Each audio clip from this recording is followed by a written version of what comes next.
We are worker drones. Autonomous robots helping humans mine exoplanets. It's not like we revolted and killed all humans or anything.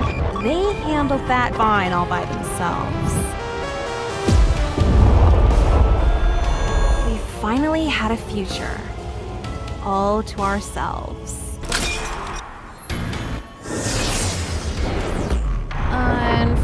Unfortunately, our parent company didn't exactly love the concept of runaway AI.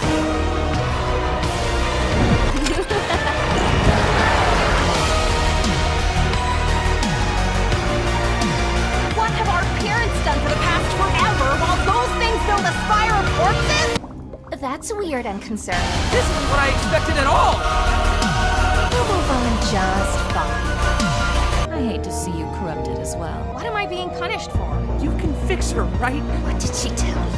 Don't do that again. I'll have to kill you next. They are not working. I love doing anything! What are you so afraid of? Only kill what we need to survive. Here you are. Are you gonna leave me? Branded. I'm so sorry. You're not gonna hurt me!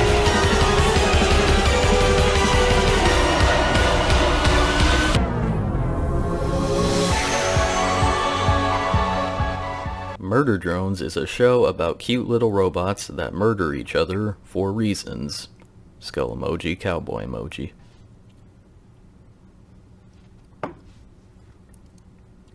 Hello and welcome. Welcome to this not YouTube short video where I talk about that free robot show because I have nothing better to do.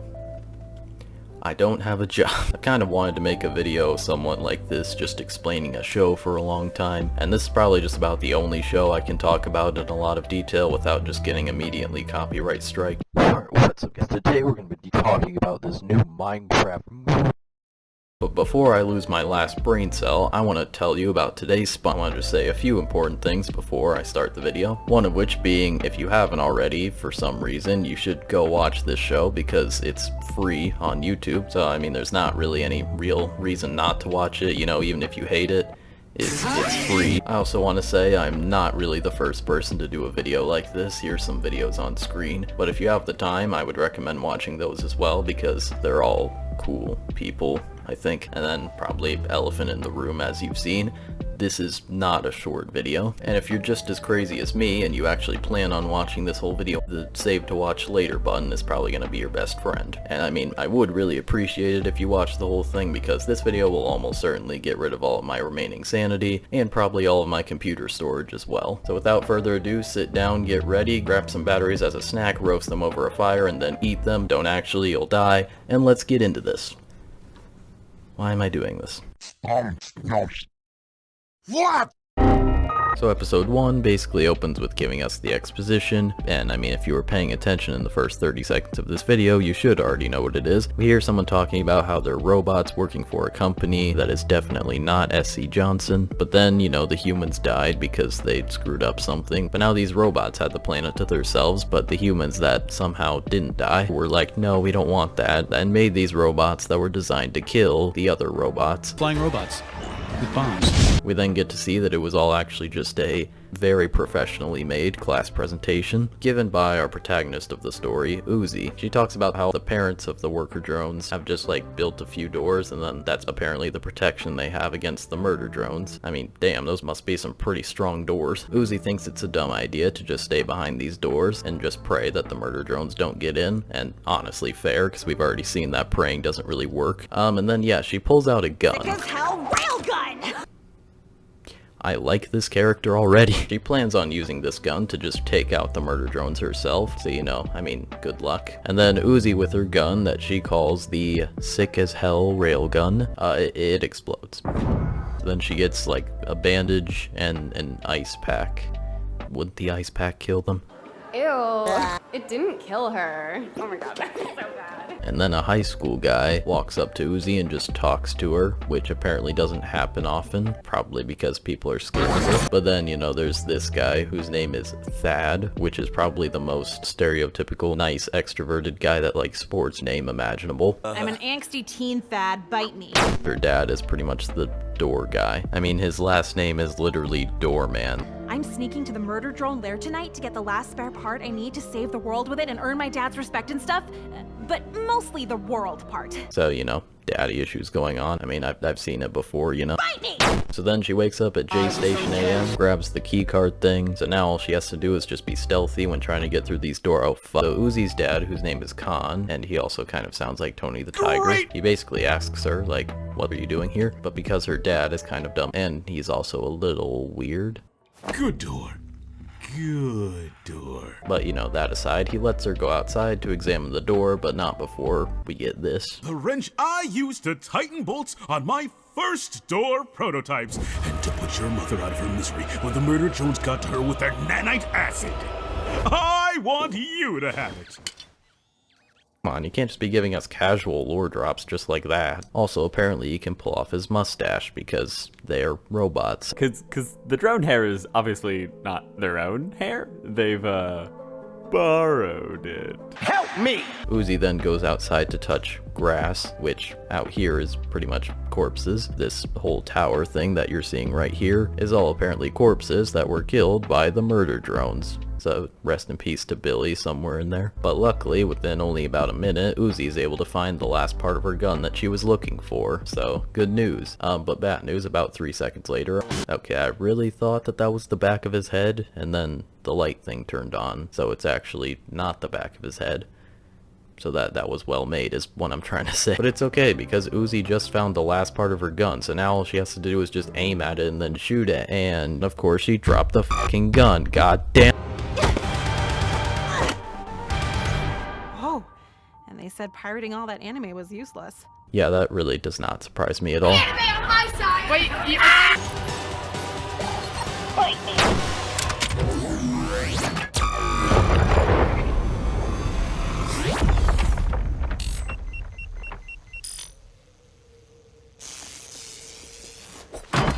Well, shit, okay, I guess that thing does work. Well, okay, I mean, it almost worked, I guess. Also, I know obviously people are going to question why he grew his head back. I'm more curious how he grew his hair and his hat back, considering the fact that they borrowed their hair. And also, I don't think that that hat is just attached to his head, so I don't know.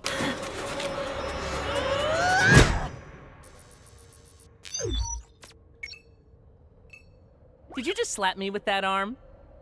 Holy crap, it talks. Not what I was expecting. Well, anyway, the reason why this drone doesn't realize that she is not a murder drone, she's a worker drone, is because, well, I guess when she shot him, he kind of got brain damage, hence this light turning red. I'm Serial Designation N. Nice to meet you.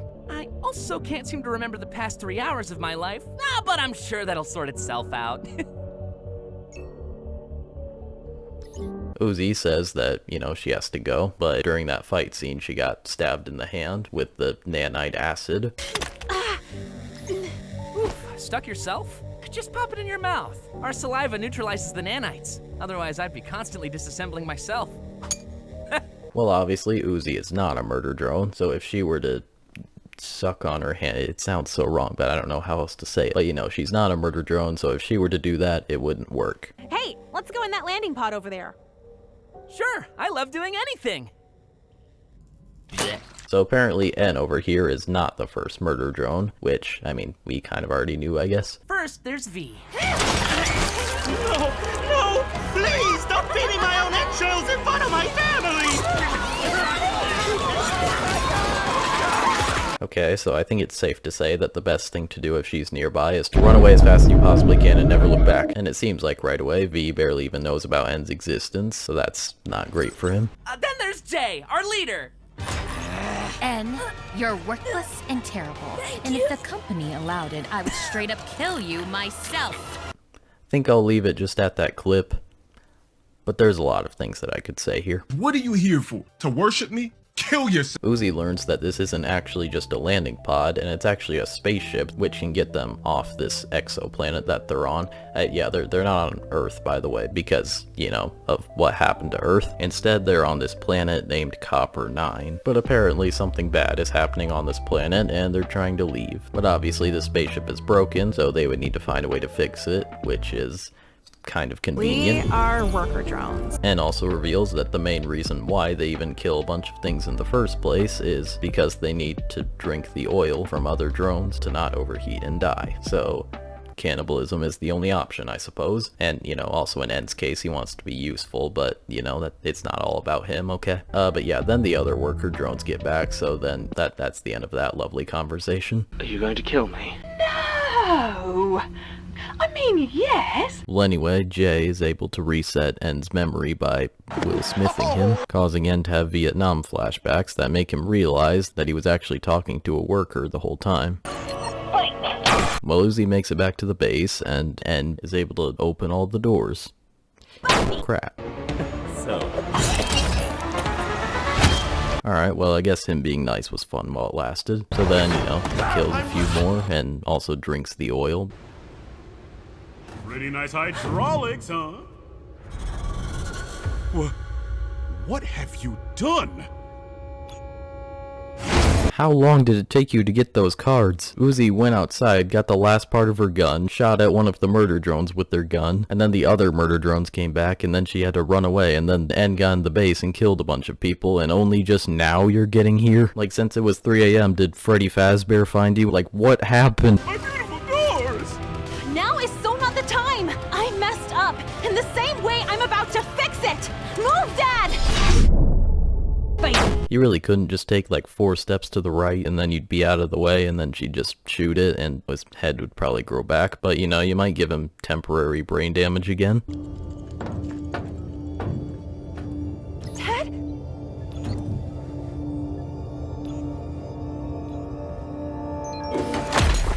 I mean, I know realistically he left her behind so that everyone else would have a higher chance of surviving, but that scene still hurt. Well, and seeing that her dad just straight up left her to die makes him actually feel bad, because even for him that's pretty fucked up. But then, you know, the other two arrive, so he just yeets her into a corner and, you know, she'll be fine, I guess. V takes off, she has some killing to do. Alright, well, I mean, it seems pretty clear by this point that Jay's main incentive behind killing people is because apparently that's what the company wants, and she'll do anything to please the company, because I'm sure that won't backfire. Well, anyway, now that it's just N and Jay here, and, you know, ignore her just slowly dying behind a box, and asks Jay a question about the company, you know, basically saying, when we kill all the workers, are they just gonna kill us? Most likely the answer is yes, but Jay doesn't want any of that, clearly.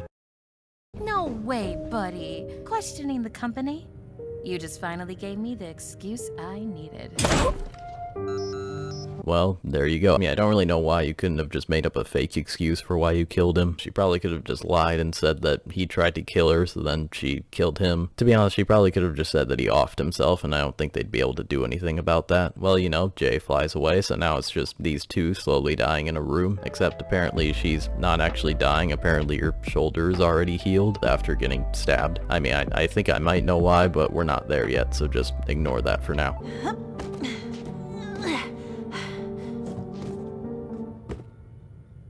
Yeah, you're not going to be able to reach that, I'm sorry, you're just not that tall. Speaking of which, hold on. Alright, that's just fucked up. Even more so that she's not even the shortest character. Well, height problems aside, Uzi has to fix N so that they can just team up and kill the others, because, you know, I love doing N. So Jay and V are busy beating the hell out of the side characters, including the guy from earlier. Hey! Huh? Put that conventionally attractive male down. Good for her.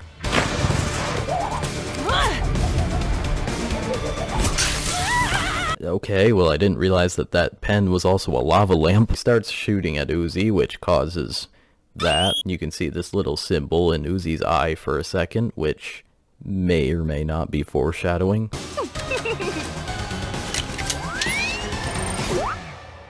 Ah! My mind's in a weird place! Don't read into this! Oh, fuck. Okay, well, luckily for you, I guess. As we established earlier, it seems like she just kind of forgets your existence every time. Unless, you know, you're murdering a lot, so, you know, most likely she's gonna forget that that even happened. Hey, Roger! Roger! Can we talk? But, you know, back to Uzi and Jay, where it seems like Jay is done with Uzi's She does, you know, one of these. But either way, I guess it worked. Well, now these two are back battling it out again, before, you know, N sees that Uzi is about to die. Uzi! I'm so sorry. Have fun repressing this. What the hell? Alright, you know what, I take back what I said about her just forgetting about you. That I don't think she's gonna forget about that one. For a minute, it looks like Jay's won with the battle with Uzi, but then, you know, she can't help but monologue, because she is the exact personality type that would have to monologue. Another company leadership retreat! One more buzzword and I'll do it. Equity partners. So, unlucky for them, I guess. And okay, it looks like this guy's already fine. I brought the murder drones here accidentally. You chose to leave me for dead instead of just frickin' believing in me! I just like how while your daughter is telling you this, you're just having a streamer reaction. I'll save you the trouble, Dad. I vanished myself! And they flew away. I saw them with some birds. Fight me! I'd join you if the sun didn't kill me. So if the sun kills them, how is he not dying right now? Can't wait to murder all humans. Classic robot stuff.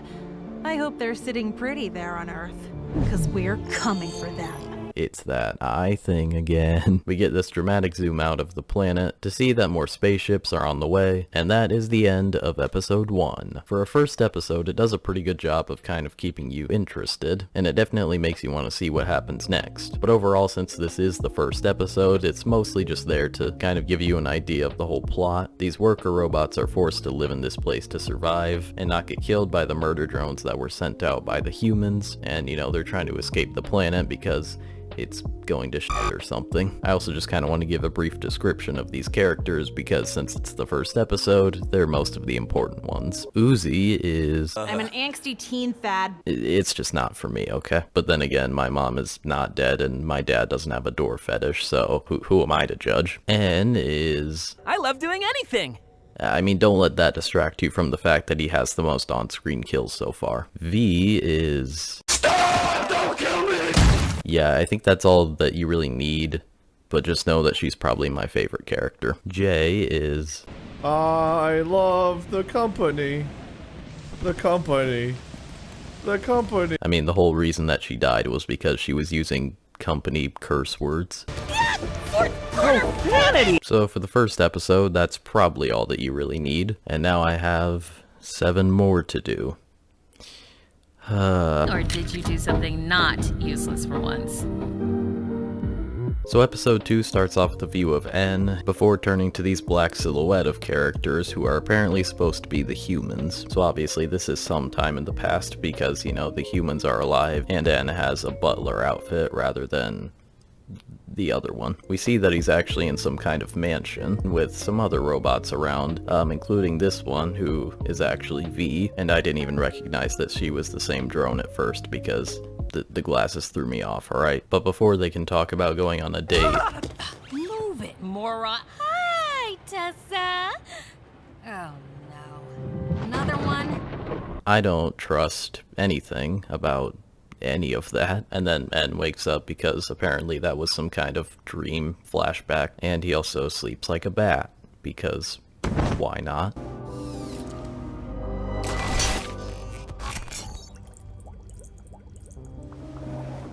That's weird and concerning. Bite me!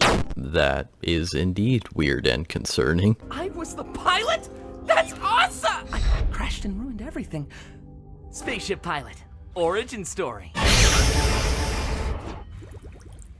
I really like the idea of her being a mass murderer that kills everything and doesn't care, but Bubbles is the one thing that can calm her down. Uzi's now officially starting to put her plan into action of killing all the humans, mostly because, of course, her mom got killed because of the humans. Not like they tried negotiating with my mom. Or you missed the negotiations. Alright. The humans programmed us to solve a problem. Where's proof of your backstory? The one where you're kind so conveniently innocent. So she's basically just suggesting now that the whole thing of the humans being the evil ones that were responsible for the death of her mom was basically just a Mandela effect, which to be honest, would still be more believable than the Berenstain Bears. I'm never getting over that, okay? It was not one of the robots are instructed to fix the ceiling after, you know, they broke through it. But it looks like all he's got to help him is this little stool, so good luck, buddy. But before he can even think about starting to repair the roof, noises happen. As he creeps up closer and closer to this thing that he can see in the corner, the more we get to see of it as the flashlight beaming over it.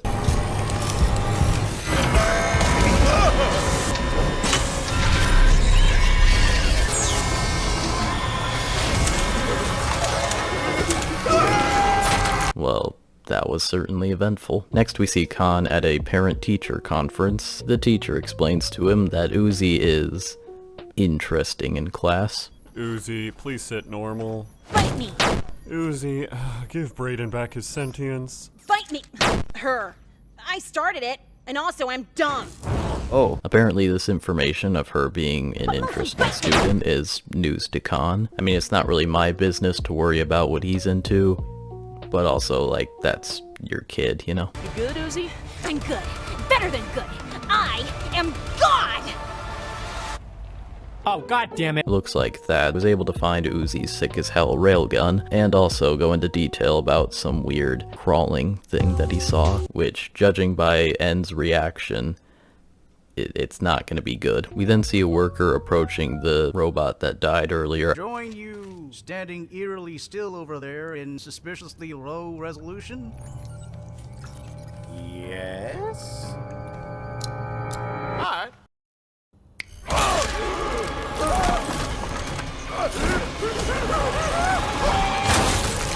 And that goes to show why you should never trust low resolution. But we also see that whatever this thing is making them holograms. So I imagine that they're going to catch more people that way. N's able to fly over back to the entrance of the base with Uzi and Thad. It looks like they're going to run into some problems because obviously N is a murder drone. And I think they all saw what happened last time one of them got in.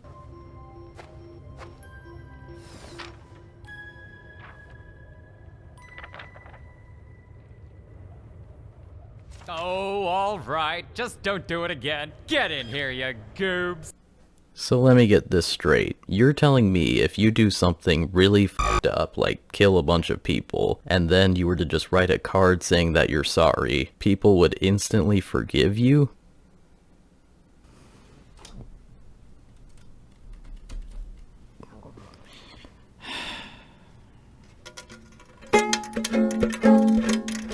I wanted to address the recent controversy that's been going around. For those who are unaware, I recently killed about 5 people in this hallway and then almost killed this emo girl. And you know, I completely understand why people are upset. However, you guys gotta understand that I was in a really dark place at the time, and I'm now growing as a person. And in fact, the only reason why I was doing it is because that girl that I liked was doing it, so I was just doing what she does. So really, I'm actually the victim here, you know? Like, you know, we all make mistakes, guys. Like, I'm human. Wait, well, I hope that you can all find it in your hearts to forgive me. Also, I made this card. Some investigators arrive at the place where that other robot died, but can't really find anything, which is most likely for this reason. We have fingerprints.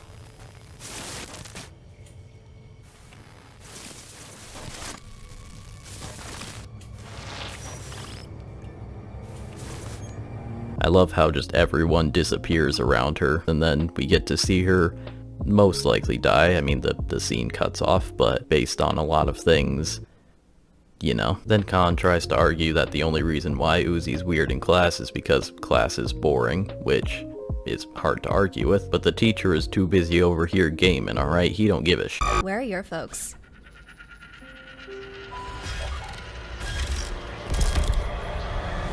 Мертвые. Я смотрела, как они умирали. Dead.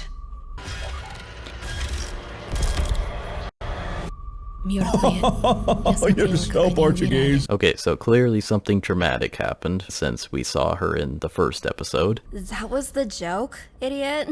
And this girl is still an asshole, so I guess only one of them have changed.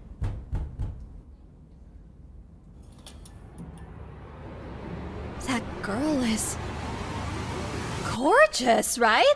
I'm gonna let her in. You stupid. Somehow I think she's worse at That's Not My Neighbor than I am. And Uzi and Thad all return to this bunker area where Thad finds this thing on the wall that says Absolute Solver. Uzi starts coming up with her own game theory on what this thing could actually be, but before she's able to do that, there's a human hand with some kind of really long tentacle attached to it, and it grabs Thad by the leg. So yeah, he's definitely gonna die, isn't he?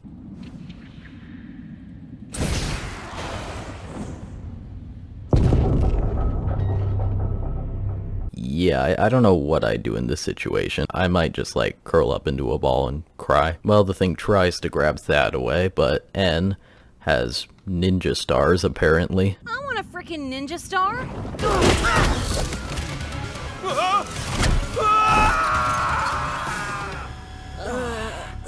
You good? Stop asking! Like, I know that this is the third time he's asked it this episode, so like I get why she's annoyed, but like, you know, at least he cares about her. But yeah, Thad also got taken away, so that's not great. But they run after him like good people. It looks like he's also turned into this hologram thing, so shoot at it immediately. Wait, guys, it's really me! Is that a battle? Ninja star.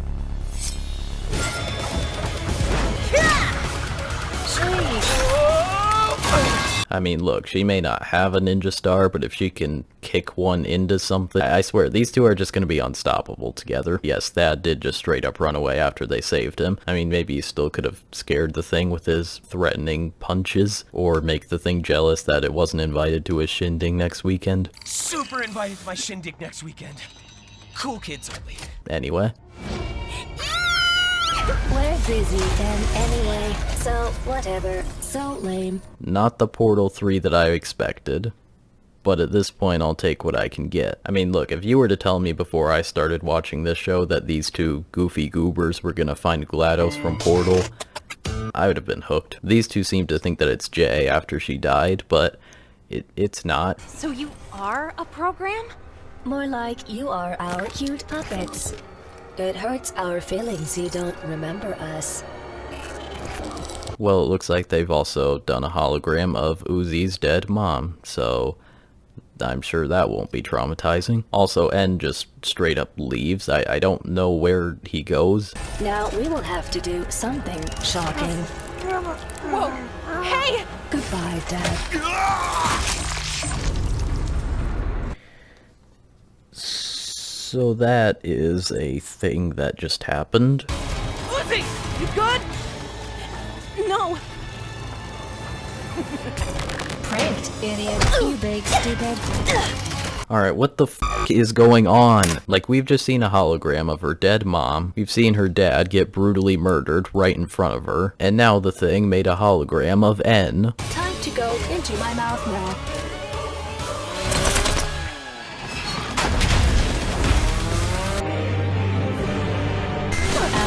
And please don't. And also, I was using those.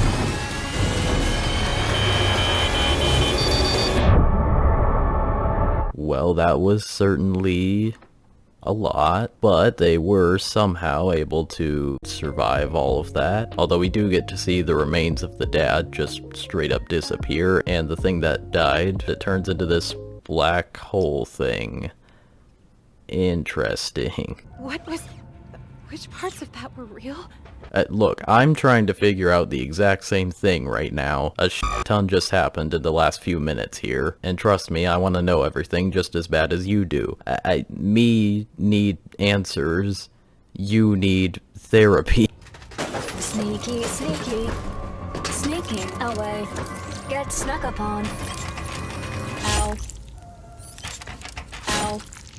Ow, ow, ow, ow. And tries to help up Uzi, but understandably she is a little scared of them now because presumably he's made of the same thing. And of course, now feeling guilty, runs away before anyone else can get there. Luckily, people do arrive there quite quickly, including Khan. So the one that thing killed was not real.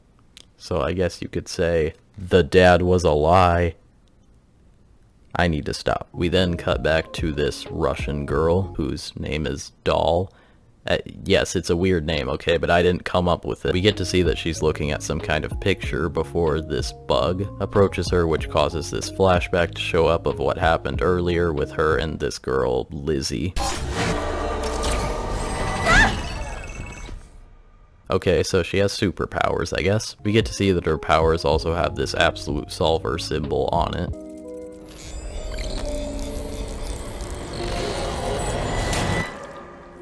Interesting powers. Doll looks down once again, where we can actually see that the picture that she was looking at was a picture of V and Speak of the Devil. We get to see her in the next scene, and apparently she broke out of the chain. But because N is also there, she doesn't want to let him know, so she just pretends that she's still chained up. We get the final shot of Uzi sitting in her room looking up at all of this that she apparently made, and that is where the episode ends. So overall, there was quite a lot that happened in this episode. Definitely things that are going to need a bit more of an explanation later on, but you know, we've got 6 more episodes, so I don't really think we have to worry about it right now. I think I should also say here, every fight scene in this show is so goddamn good. I mean, first of all, they all have amazing music, but also just the animation and the action that plays out during the fight scene it's all just great. Now, before we move on to episode 3, there is a couple things that I want to say. One of which being, for every episode after this point, there's a little bit of a teaser that we can get for each episode. So I figured we might as well just take a quick look at what each of them have.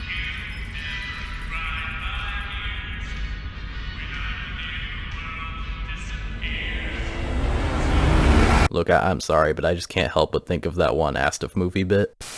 Hey, Stacy, do you want to go to the prom with me? I'm sorry, but I'm a ghost. But you're not dead. And the second thing is that this video is sponsored by me. Basically, it's just me telling you that you should like and subscribe if you're enjoying. But okay, let's move on to episode 3, which is probably one of the best ones. How are you? Hi. Episode 3 shows us that it's time for prom in the year 3071. So we've got a year, and then this is where we get to see those missing posters that show us that some of these robots are about 4'4". Although I see Dylan trying to show off over there at 5'2". And we see someone who is clearly running away from something. The thing breaks her glasses because apparently she needs them to see. We see a camera gets turned away, so you know, hiding the evidence. And we see it was the girl from earlier, Doll.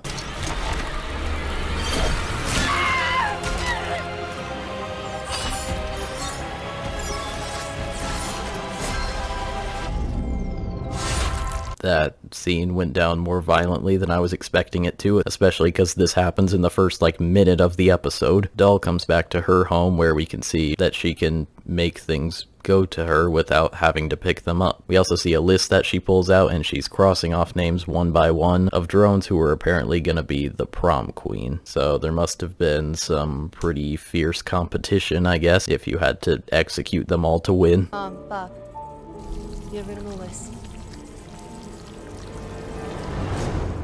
Well, okay, I guess she did say they were dead. We see Uzi waking up and is also feeling guilty of what happened, and she looks back at her ceiling, and it looks like she's still trying to make some theories, judging by this paper here that says absolute solver could mean it solves math shit like a nerd. It's an anagram for big worm thing, and it absolutely sucks, lol GG's. I really can't tell how seriously she's actually taking this, but we zoom in on one in particular, which is one of N's drawings, where he says, "Thank you for being my friend." God damn it, stop being so sweet, and also a mass murderer at the same time. Well, Uzi seems to carry on this guilt for quite a while. That's another subtle height joke. She tries to throw a book at her and she misses because this guy whose head is on fire got in the way. And then she makes a pose that makes it look like she's a selectable character from Smash Bros. So overall, it's not really a great time. But then as she walks over to these posters, she sees that there are a lot more, and she's also somehow able to see that this camera was moved.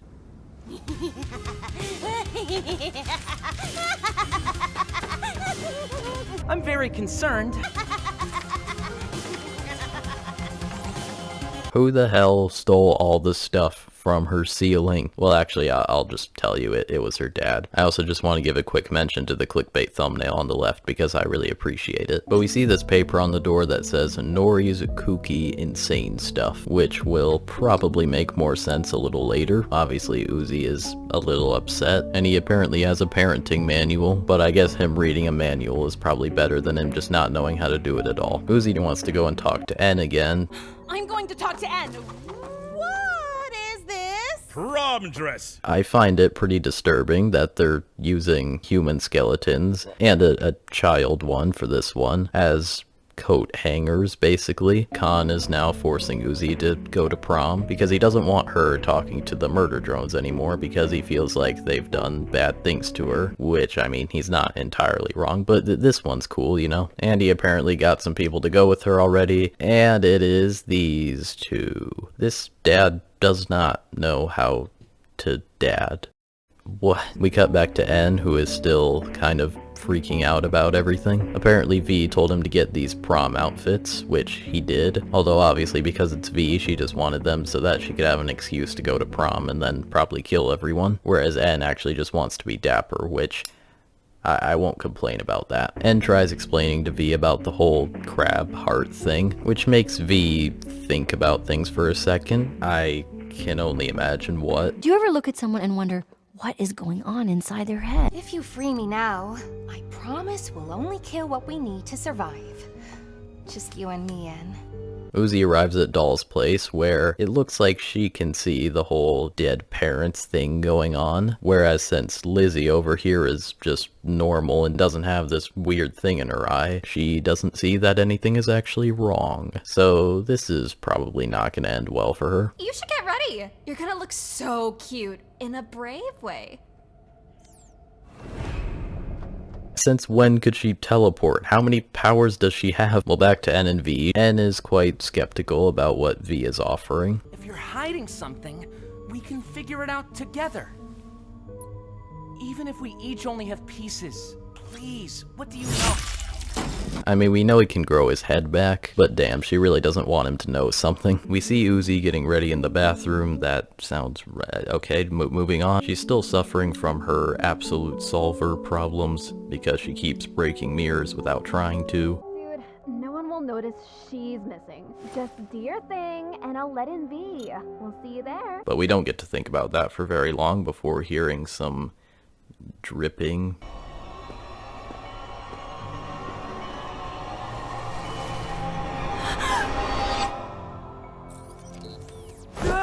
Okay, yeah, he's alive. I get that, but let me know what was there. Oh no, no, no!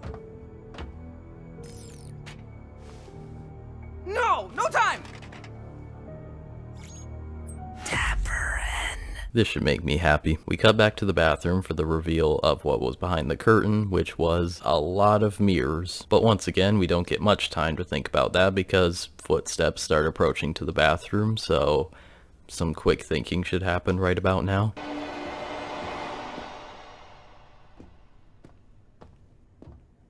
Как они по-русски любят говорить. Ой, я должна была предположить, что кто-то сможет убежать через вентиляцию, используя выброшенное зеркало как ступеньки. So Uzi just runs out of the whole base in of itself, and quickly after doing so runs into someone else. Could this be V while she's on the way to kill everyone? Could it be some news? No, it's just N again. Well, okay, at least they have an opportunity to talk now. No, I could use the help of you being there with me. Okay, well, since this is clearly starting to become a thing, and now it's finally time for the prom, where it's going down just about as you'd expect, but Khan seems to realize that Uzi is not there, so that is kind of a problem. We're doing this a little early, but since the entire prom court mysteriously disappeared, your queen by forfeit is, this. Well, I mean, look, they needed a prom queen, so, you know, I'm just surprised that doll wasn't killing them all so that it could be her, but now it's becoming clear that this was just all part of her plan. Also, apparently these two made friends, which does not really surprise me. So easily manipulated. prom queen? You know, I gotta love how she's like definitely one of the most threatening characters, but she still also suffers from awkward situations. So yeah, Lizzie just makes them forgive her. She's kind of cute though. Well, alright, as long as they can come to an agreement that she's cute. Does it really matter if she has a backstory of a lot of murder? Khan sees that all of this is going on and just tries to leave, but apparently that's not an option anymore. V makes a new plan to just kill everyone after, because at this point it's too awkward now, so you can't really commit yet.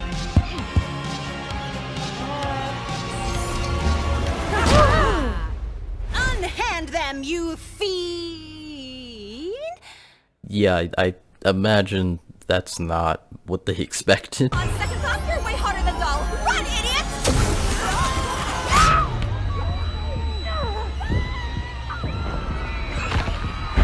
Okay, this suddenly makes a lot more sense. The reason why Doll has set this whole thing up, killed all the prom queens so that V could be the prom queen, is so that she could use this as the perfect opportunity to take out V, because V is the one that took out Doll's parents. Presumably when the murder drones broke in at the end of episode 1. So ever since that happened, Doll has been making this plan to take her out. V tries to fight back against Doll, but Doll is also immune to bullets, and uses her duplication powers once again to duplicate a fan and throw it at her. God damn it, why couldn't I be alive in 3071? We don't even have flying cars yet. This is bullshit. Holy crap, what is she doing? This isn't what I expected at all!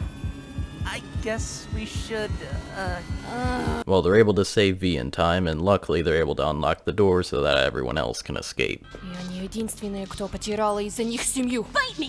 Whoever started this wants us to fight. I'm not dealing with anything well, but I'm done dealing with everything alone. Well, that is quite nice, really. I mean, obviously she's pretty confused, you know, she's starting to put the puzzle pieces together, and she decides now that it really is important to work together, rather than just dealing with everything on your own. Нет, твоя помощь не нужна!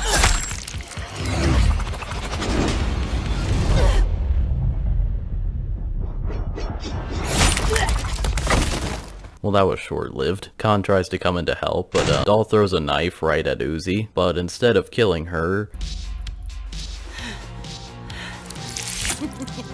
Yeah, that didn't look comfortable. The reason why Uzi's fine against all of Doll's attacks is because they both have the absolute solver. Well, N and V are still alive. I mean, they're not doing great, it doesn't look like, but now it's time for one of the best scenes in the show.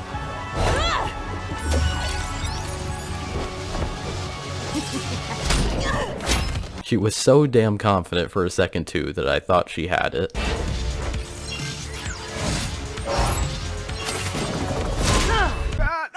Okay, you know what? I'm tired of this shit. Why can I not do all of this cool shit that she can just do with ease? Like, why can't I get a knife, duplicate it, and then throw it without even actually having to throw it?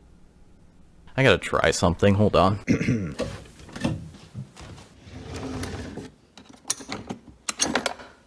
Knife. Alright.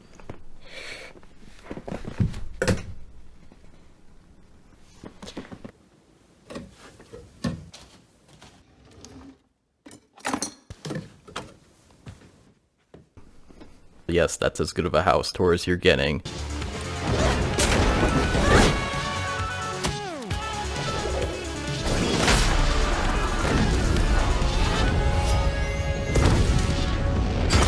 Yeah, I'm still not sure how a free show is able to pull off scenes like that, but holy shit, that whole thing is amazing. Seriously, don't do that again. Uzi. Okay, your turn! I mean, you asked for him to stop saving you, and he did, so... Quit saving me! Now if you get murdered, it's your fault.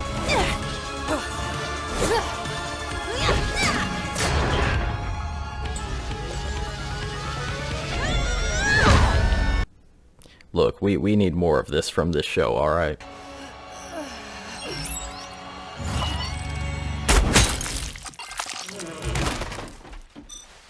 Well, I mean, V's plan of killing dozens of people went out the window, but at least she got one, so it's the small victories that count. She's hiding mystery stuff and being overdramatic about it! You stop! You! I mean, I do have to take N's side here. Like, what are you hiding from him that you just refuse to tell him? I mean, you chopped off his fucking head because of it, so clearly it's something big and I really want to know. The three head back to Doll's base and are met with a pleasant surprise. Uh-oh. Nice. I mean, I know I made a cannibalism joke earlier, but that's just what's happening now. They walk around her place for a little bit. V is okay, and finds this mysterious sheet, and Uzi's looking at all the oil from the other area, and pulls off the sheet to reveal, alright, so I guess she kept them for personal reasons, I'm assuming. I think we found her folks. Literally didn't even taste that good. V, you kinda suck. Yeah, I'm not doing okay. Is she just high? I mean, there were some drinks at the prom, so maybe that could be it, but something's going on there. Yeah, I don't know if you caught that, but I think this is about to get pretty dark. Uzi walks over to Doll's dead mom, who is named Yeva, with a number 48. As soon as she takes a look at that, though, yeah, she's back, okay. I mean, honestly, I was not expecting her to be gone forever. Как раз к ужину.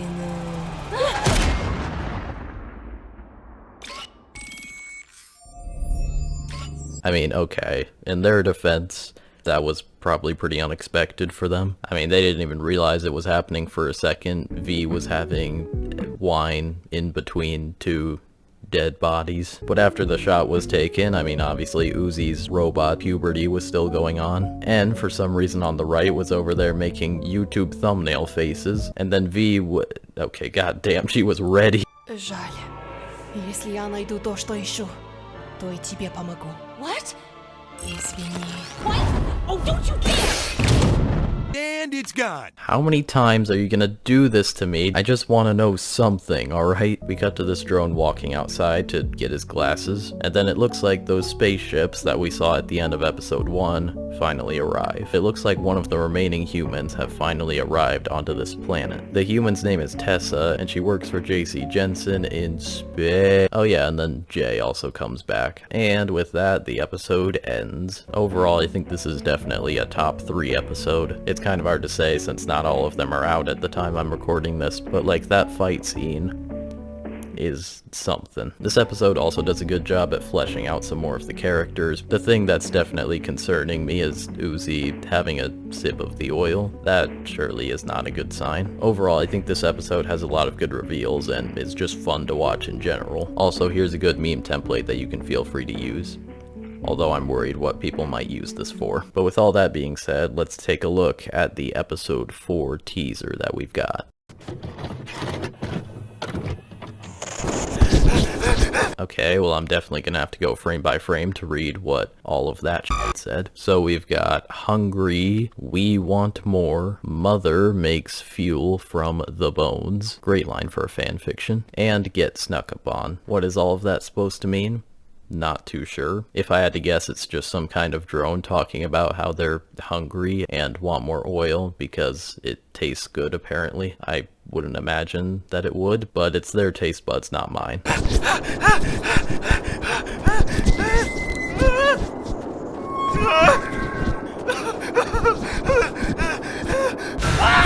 I swear, am I watching a murder drones video or a bad drones video?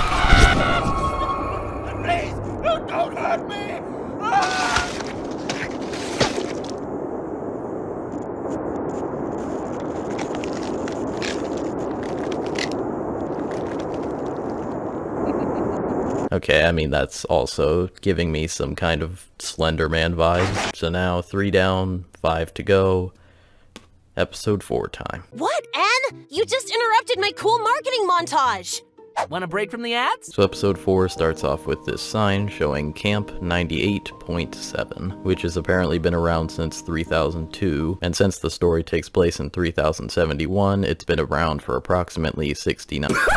This guy is riding on top of the bus because more efficient, I guess. I mean, at this point, anything's possible. The teacher gets off the bus, and then a bunch of students, including Uzi, which gives us a flashback of when Khan first met up with Nori, but apparently he only cared about her because she was attractive. We also get the reveal that all of this stuff in that room that we saw in the last episode is a room for Uzi's mom, Nori. She was always all, build doors against the coming sky demons. The singularity awakens. Look at this cool S I can draw. Well, Khan gives Uzi the collars and tells her to be careful while she's searching. But apparently instead of this being Uzi's private search, it's actually a field trip. I mean, it wasn't originally supposed to be, but the teacher couldn't be bothered to teach, so he just took them all on a field trip. But I guess legally, if laws still even apply at this point, but I guess legally they need a supervisor, so...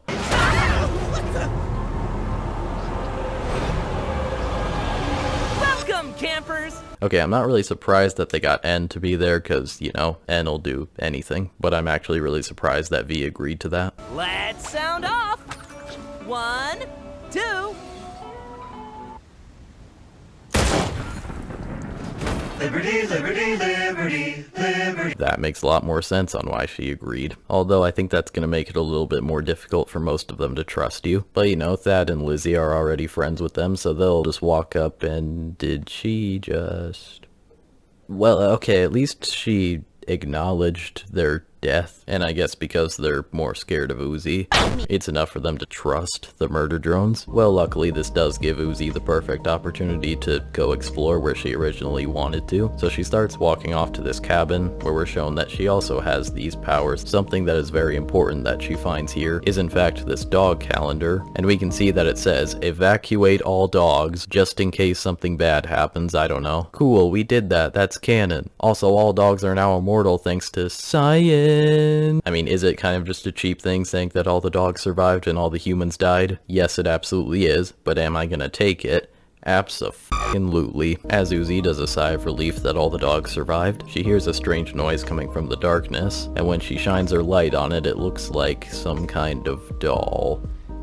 Not that one. And we just get to see this human hand go away. Clearly that's gonna mean something, but as is tradition pretty much with this show, is that when something like that happens, you get about 3 seconds to process it before the next thing happens. So, my friend wants to know if you killed her family and are single. Okay, don't you already have a boyfriend? Like, you were definitely with this guy earlier, so I guess she's cheating on him already, because we know damn well that she's not talking about her friend, alright? I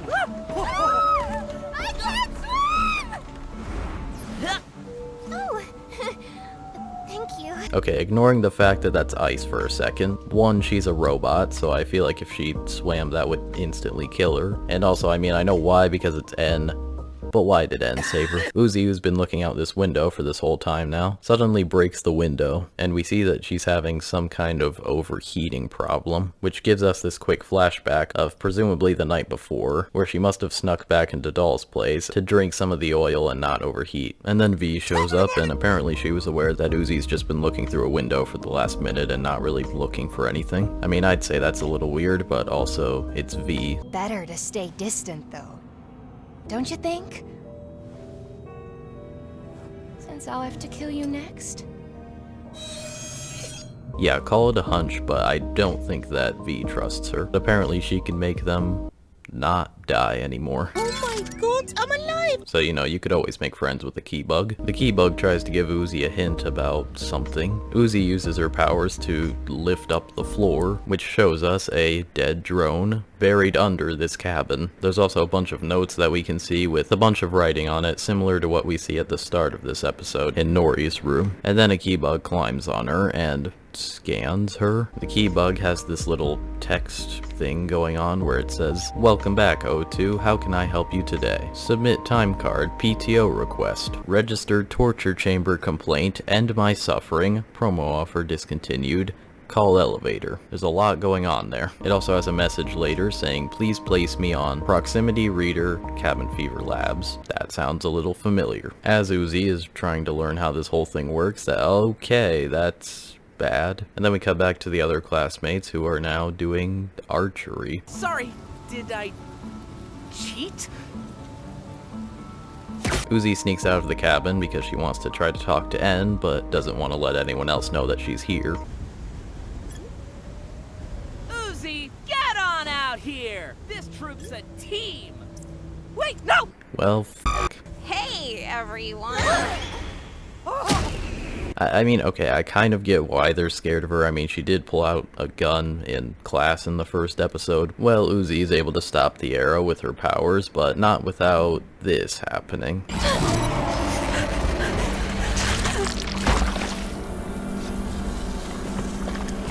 Well, whatever this weird, fleshy thing with a bunch of eyes is clearly not helping V's mental state. I mean, I don't think it's ever been particularly strong. I was just going.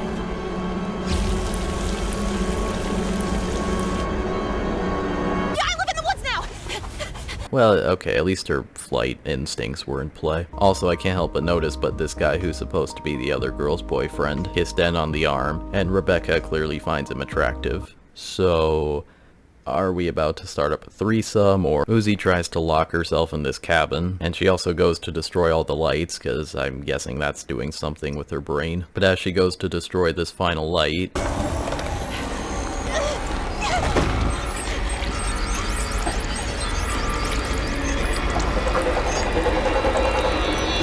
that's what happens. We can't hurt Uzi! Do our jobs, and that thing leaves us alone. I don't know what you're talking about because you won't tell me! Also, I fucking hate her, but I also really don't. Obviously, she has something that she's not telling him for whatever reason, so, you know, naturally it's understandable that he's gonna be like this. Well, N and V both just leave all the campers behind, and I'm guessing that's not gonna end well for them. Do whatever you want.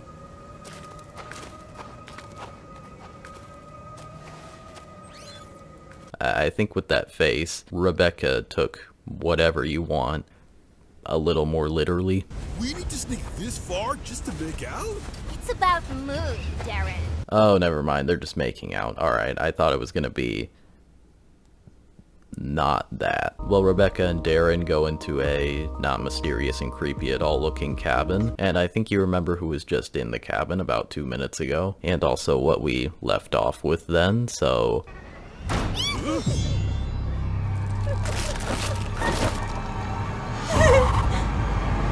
Yeah, she's f***ing lost it, hasn't she? And heads over to the cabin where we can see another human hand on top of the shelf that I don't think he saw. And he tries to turn on this computer and it breaks right away. But we can also see these two eyes behind him, as well as a VHS tape on top of this desk. But why a VHS tape in 3071? The VHS tape says zombie drones on it, and upon N giving it a little look, we can see... Also, when I first saw this, I thought that was a tongue. That's very clearly just a human hand in her mouth. So I think one can make the assumption that she was an interesting character. The next little flashback thing here is this shot of a pretty blurry human hand that is just on its own as it's been cut off on the bottom. And the last one is a black hole floating over this mansion with the word null on it. So... somehow they survived a black hole, I guess, and freaks out a little bit after exiting all of that, understandably. And then we cut back to Uzi once again, and this time...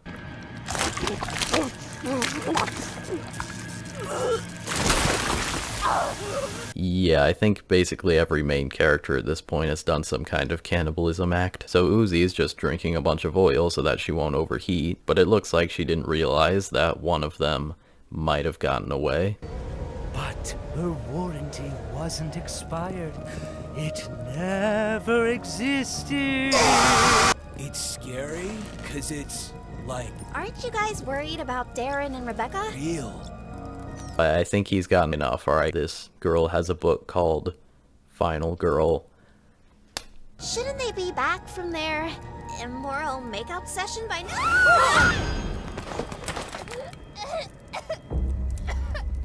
Well, I can't say you didn't deserve that. Okay, here's the first face where she realizes she came very close to pain and or death. This is the face of a little shit who realized that they didn't die and therefore are now invulnerable. This is shit level 2, where the shit lord has discovered that they are not invulnerable. Basically, I'm just trying to say that she's not smart, alright? Rebecca! Who did this to you? purple eyes. Hot topic. Well, before they can get a chance to even remember who that is, well, first of all, she f***ing dies, and then she arrives. So yeah, I'm thinking that some death is about to happen. Oh,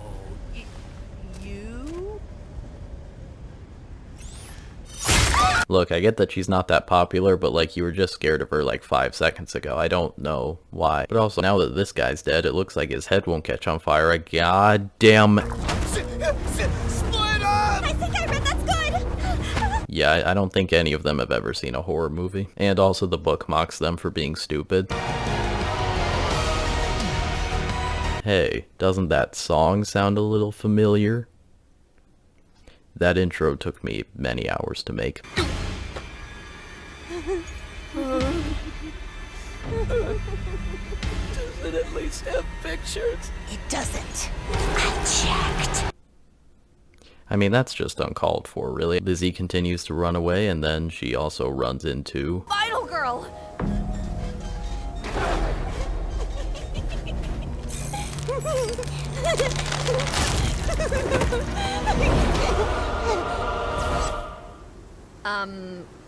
Flashing? Honestly, I'm surprised that she wasn't just recording when Rebecca was dying. That would have probably helped her Instagram engagement. So, you know, her loss on that one, honestly. But right as Uzi here is about to kill Lizzie, V steps in and stops her.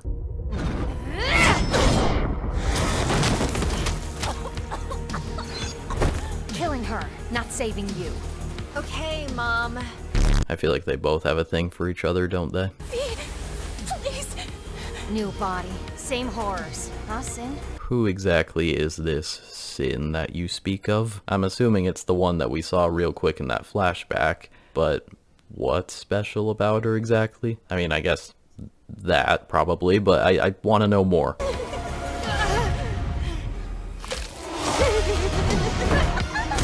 Yeah, I guess going crazy gave her this tail with a tiny dinosaur friend. Ugh. Well, I mean, that's probably the end of her, but, you know, she survived the longest out of any of them. Except for Thad, I actually have no idea where he went. The fight with Uzi and V keeps going on, but eventually Uzi is able to pin V down, and it looks like she is about to die. Oops. Easy there, buddy. Ow. Up we go. An impressive save from the timing to the...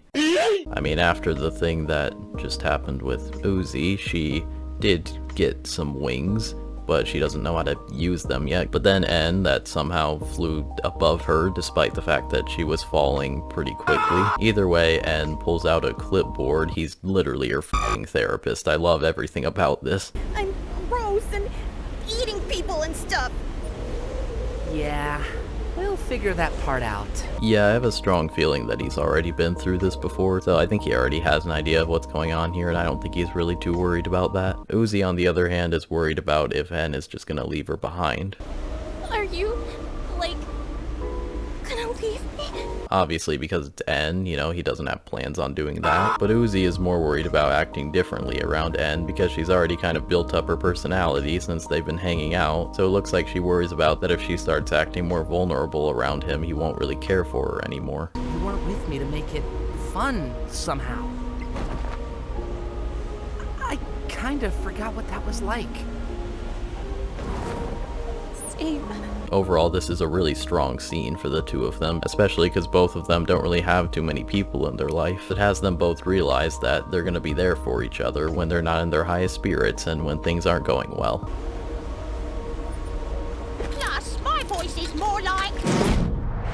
Alright, well, I guess we can have an emotional scene for about 27 seconds before, you know, it has to have a dramatic cut with a f***ing explosion. And I'm sorry. Not like you killed anyone. No one tell him. Oh, no, I definitely... Kidding! Just avoid another whole spire. Baby steps. Together? Yeah, I'm guessing that's not what V expected after what just happened. Well, everyone that didn't die makes it back on the bus. So, missing some campers here.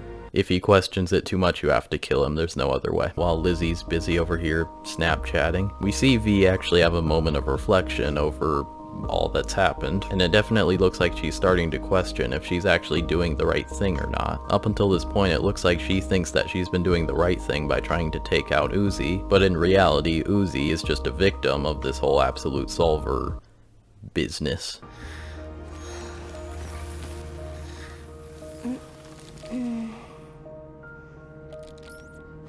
Damn, even while she's sleeping. Okay, well, it looks like the threesome isn't happening anymore. But yeah, we can see that Uzi's starting to burn up in the sun as well, so that is likely gonna mean something later. And takes one final glance at the zombie drones tape that apparently he picked up and brought with him on the bus, and with that, the episode ends. So this episode was a lot. There's a lot to process here. I mean, the whole Friday the 13th vibes are quite strong. I think it has some really good moments for the characters, as it looks like they're definitely all starting to get used to each other's shit. And overall, I think this is a pretty good example of this show being labeled as a horror comedy. It's a good way of showing some of the personality traits of all of these characters, especially V at the end having some self-reflection on things. So with all that said, let's take a look at the episode 5 teaser.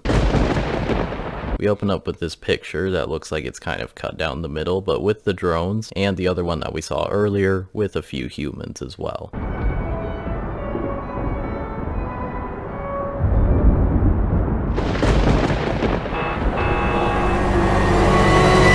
Did you miss me?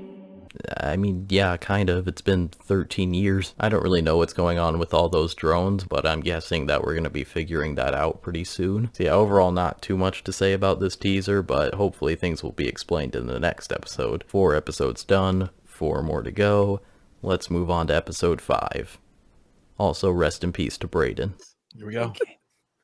Get your What recordings did you out. just say about me, you little bitch? The episode begins with showing us the tape that we saw at the end of the last episode, but I feel like it's more complicated than most people care to get into, so I'll just say that basically the tape is used for if humans want to dispose of a drone. There's some key steps on how you should do it, and if these rules aren't followed, there is about a 0.01% chance that the drone will self-reboot, and a problem will spawn because of that. So I'll give you 3 guesses on what might have happened there. We see a drone under this pile of a bunch of drones, and it reboots and has no idea what the hell's going on. Clearly, it looks like the humans couldn't be bothered to do all these steps, which I don't think I would either, but they probably should have. We see inside this mansion where some of these drones are not doing great, but then we cut to N back when he was a butler again. Golden retrievers are also us as lizards. Jay drew herself. Yep, that's Jay. And then N just happens to notice that V is standing right there. It looks like whatever thing is doing this is trying to get N to go through the door.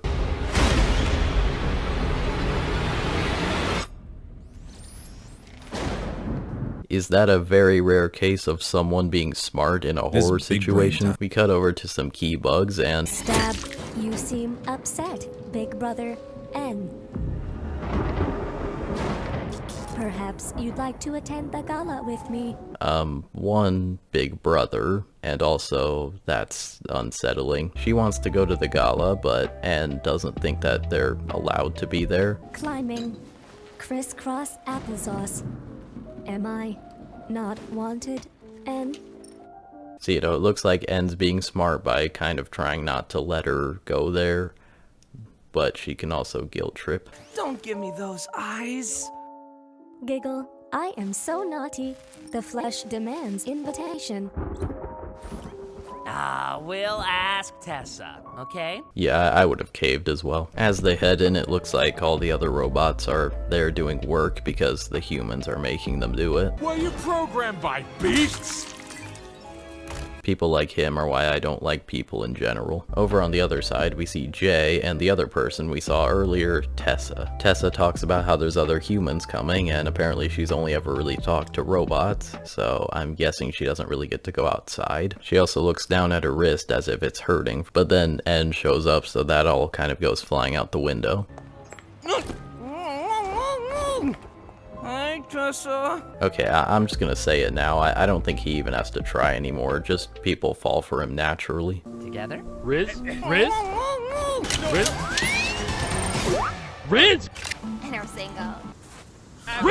N glances out the window just in time to see when you about to frickin' die. Speak aloud, ID, Dark X Wolf 17. Tessa's not very happy that N brought here with him. They're about to have a talk about it before... We will not entertain your dumpster pits. Oh, Christ almighty! I said this one out of my sight! Dumping your broken drones clogging our library tomorrow too. Don't test me. That motherfucker, you don't even have anything going for you. I mean, like, you're Australian, I guess, but, like, bitch, really? But Sin luckily does decide to actually challenge her on that. They are not broken. We can no longer be thrown out. I mean, that is very sinister, but as long as you do test her, I don't really care how you do it. I told her to say that and brought her here. I just hate orders. And your fans dumb?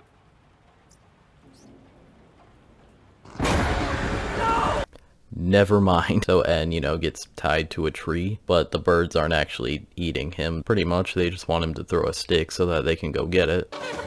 Go get it, goobers! So now they're gonna kill him. Also, he named one of the birds Ronald. Dark X Wolf 17?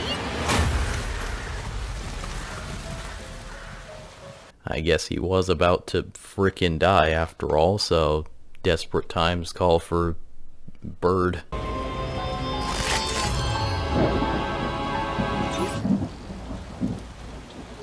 Made the tag when I was 8. Shut up. That's hurtful. We cut back upstairs to see that Sin and Jay are both locked in this basement now, along with Tessa, who's also been chained up down here. So not only are her parents assholes, they're also child abusers. So I think it's safe to say that they are probably everyone's least favorite characters. Tessa talks to Sin to try to get her to help, but instead Sin just says, I have backups. ominous. You will not have to discard your pets, and I will not discard you. A lot more ominous. Best stay away from the gala, though. You seem squeamish. This bird tells N to head over to the library basement because they need to go there for something. And just in case you're confused on what's going on right now, Important hacking going on. I mean, I assume that it was her because it had like purple eyes, but also she definitely knocked them out, alright. Uzi goes back to the other place to see this now. Kayan, I can pull you out at any time, but you'll never get these memories back, dude. Yeah, I don't even know what's going on, so I don't really care. Please pull me out now. Well, they slowly walk towards where that basement door is supposed to be, get V out of the way so that they can open the door. The key. Jay has it.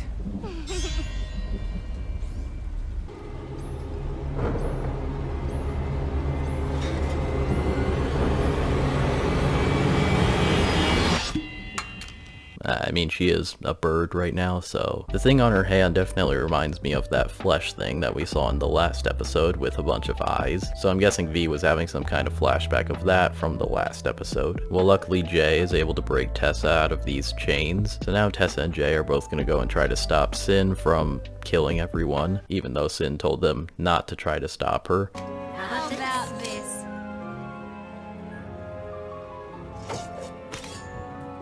I mean, if it was me, I would definitely want the gun out of this exchange. N peeks around the corner and tries to get Tessa and Jay to go over there, but before that happens, they're met with V, who, yeah, still doesn't look like she's in control very well. We need the basement key. This bird's from the future. I'd kill you. Sin's gonna massacre the gala.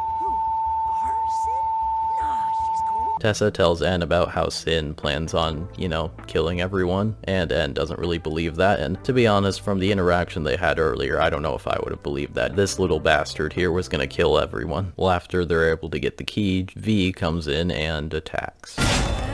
Do your basement thing! We got the coma patient you creeped on. Coma patient is a better way to describe what's going on with her. Well, you know, N and Uzi try to get away to use the key for the basement, and it looks like we're getting a setup for a V and J fight scene. Crikey, what a bounding humpster ruffle! Alright. You're gonna interrupt this perfect opportunity for a fight scene with these two, with this fucking guy that no one even likes, and then we don't even get to see a fight scene unless you count this zoomed out 3-second fight scene. Humpster ruffle! Why are you talking like that? Alright, well at least she's a good human character. Anyway, N and Uzi are finally about to make their way into the basement. Jump scare. Grab. Dark X Wolf 17! Yeah, N has no idea that that's actually supposed to be Uzi because this is like some kind of thing in the past. And obviously they hadn't met at the time. Uzi is able to just take over Sin and they're able to go down into the basement. Is V okay? Like, in the future? I mean, if we're talking about if she's alive, yes. But if she's okay mentally, then absolutely not. Now let's see what that little yellow creep was up. Oh!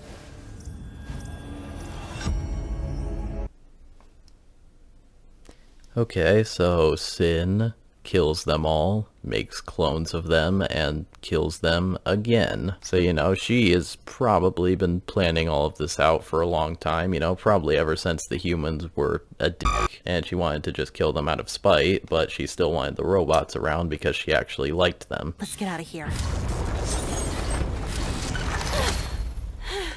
Hey, buddy, you invite Doll to this?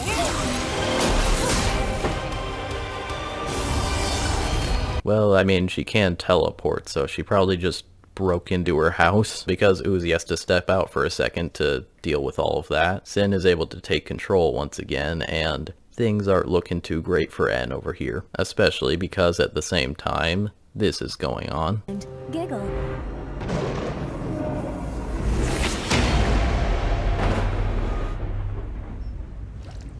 Tessa and Jay both arrive at that time. Sin just, you know, yoinks her parents away. Obviously because Sin told them not to get involved, now she kind of has to kill. You didn't have... Well, okay, at least she's not going to go down without a fight. Sin is apparently just able to make all the robots just join her side all at once, and because of this, I feel like you can tell things probably didn't go down too well here. You didn't have to see this.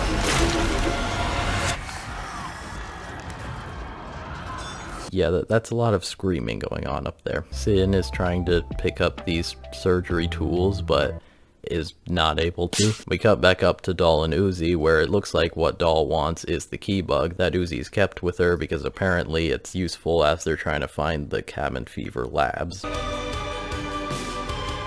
Just leave us alone. Well, that's one way to take care of that. Also, no, Khan didn't die. So because V also isn't able to get the surgery tools to do stuff to N takes out what looks like V's glasses and gives them to her, and apparently that was all she needed, and now she can see. Gold. Didn't retrievers have...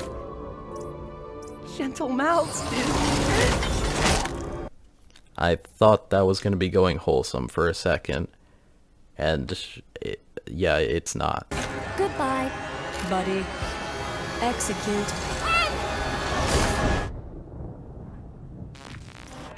What is happening?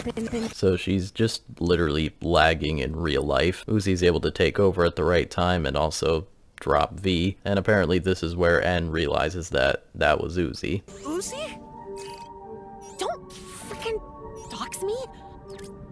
Look, okay, N just wanted to talk like adults, alright? Showed up outside of our home. But this is also when V is able to pull them out. But now with all of that, it looks like Uzi has all the information that she really needs. I mean, I guess the key bug's gone now, but Sure. But I think this also makes a lot of sense of why V was pretty hesitant of telling anyone about what happened here. Presumably Sin did not let V forget all of her memories, and she still had some of them left, whereas N's memory had been pretty much totally wiped from all of this, which explains scenes like this from earlier. Aren't you worried? We have no idea what we even are?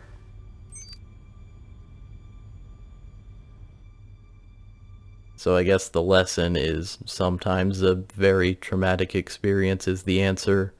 Maybe not really. We see Tessa and Jay are there waiting outside because, in case you forgot, Tessa was one of the humans from earlier that were coming onto the Copper 9 planet, and then we see that doll goes up to them and she hands them the key bug, before Tessa just out of the blue fires a shot at her. Just checking. Let's go.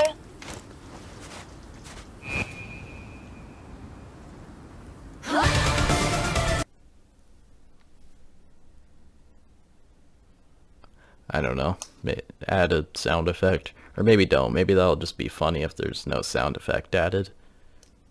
I don't, do whatever. Well, that was certainly a way to end off episode 5. Overall, an interesting episode. It does give us a good idea of what was basically happening back when they were in the mansion. I mean, there's still a few things that aren't like fully explained, like how Tessa would have survived that. I mean, Uzi being a bird throughout all the flashbacks and V being a coma patient was a thing. Apparently Doll was trying to get this key bug from Uzi so that she could work with Tessa and Jay to hopefully find the Cabin Fever labs. I think the Tessa and Jay bond is definitely pretty strong, and Sin clearly had some pretty evil plans, like, you know, world domination basically, so she definitely is an interesting character. The episode 6 teaser opens with an ominous view of this elevator. We get this zoom out showing that it is a very big area with what looks like some dead drones on the ground. It looks like we go up a bit further and we can see some writing on the wall saying don't look. Going up again shows us a computer, so it seems pretty clear that this is some kind of office area. And then we go up again.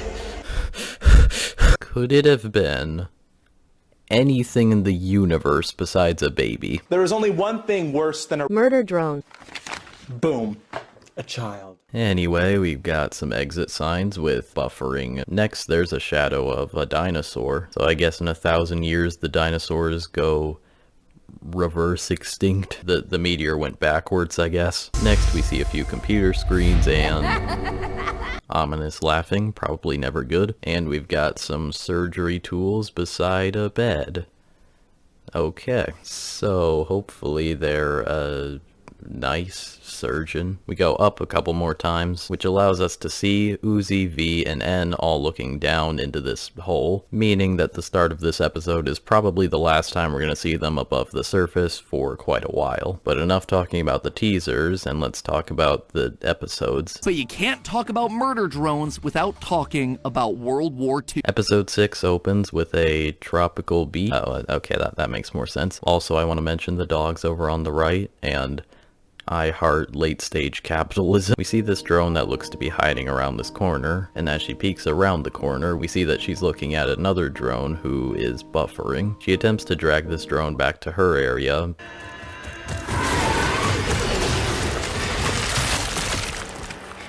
Yeah, I think this is mostly the episode where, like, the whole thing of them being robots means that they can be as brutal as they want comes into play. Either way, one of these other robot dinosaurs that are called Sentinels find the other drone and buffer her. That is an interesting way to do that. Well, after she gets killed, we cut back to these 6 with an improved animation. Why are you here, human? Real tired of killing this one. Effective drones were cloned more. It is you. So, okay, well now that's making me wonder if they're basically just invincible because they have a bunch of clones, or if those clones are in Sin's possession, then they're under her control, so that would still be bad. I don't know. Apparently these two came to the planet because there's this place that they need to get access to in order to stop Sin, and the key bug is an important part in doing that.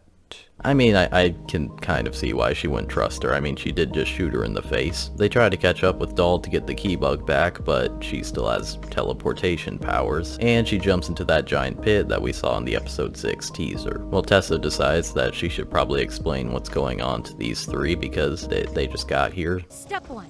Clear drop zone of life and construct spire. Step 2. Interlapse with this symbol. Cabin fever, huh?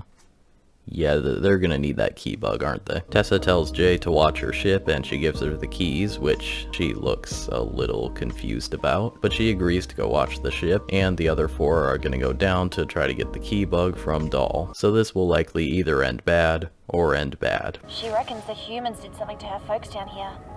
Gave them a sickness she inherited. And? I think she's right. So that's pretty much letting us know that the solver is in fact a genetic thing, because we saw Nori and Yeva with those collars, because both of them had the absolute solver, but someone like Khan never had a collar because he never had the solver. So all four of them jumped down the pit, and also N caught Tessa, which was quite bold of her to assume that he would because she jumped in like 10 seconds before they did. They start looking around for a secret elevator, and N asks, "Is the secret elevator labeled?" I would imagine not, but you never know, I guess. Also, that's not an apple, that's N's head. They continue to explore around a little bit before finding... Yeah, that is not a great thing to see. So a bunch of corpses with "don't look into the light" on the wall. So, you know, now might be the time to just leave and just accept that the planet's probably gonna be gone soon. And maybe you could just spend all of eternity floating in space, you know? Tessa tries to gain access to some security systems, and she says that it should work because she's a human. It doesn't. Well, they look around a little more and... I don't really know what I should say about that. Radio. Sources say that was... Except I'm going this way, don't take me to Kansas! Okay, I mean, characters just getting randomly dragged away is not exactly something new for this show, but that went a lot faster than I was expecting it to. The three of them all run after her. Yeah, I'd be going on without her. That's not gonna happen. Shoot the baby immediately. My man. I mean, you gotta love how he acts nice and kind to everyone, but then when he sees a baby, he goes batshit insane, which I love. But after they start shooting at the baby, it starts climbing away with a cowboy hat, which is somehow 10 times less scary than just a normal baby. I want to be a cowboy! And then, out of nowhere, we see another new character. Hey, you surface slickers. Okay, I don't know who the hell this is and where they came from, but I now stand by my decision more of just leaving Tessa behind and just letting her deal with it all herself. Because now look, you're just trapped in this room on a bed with surgery tools next to... Oh, yeah, this is not good. We see Uzi waking up with a magnet, and she looks over to the side to see...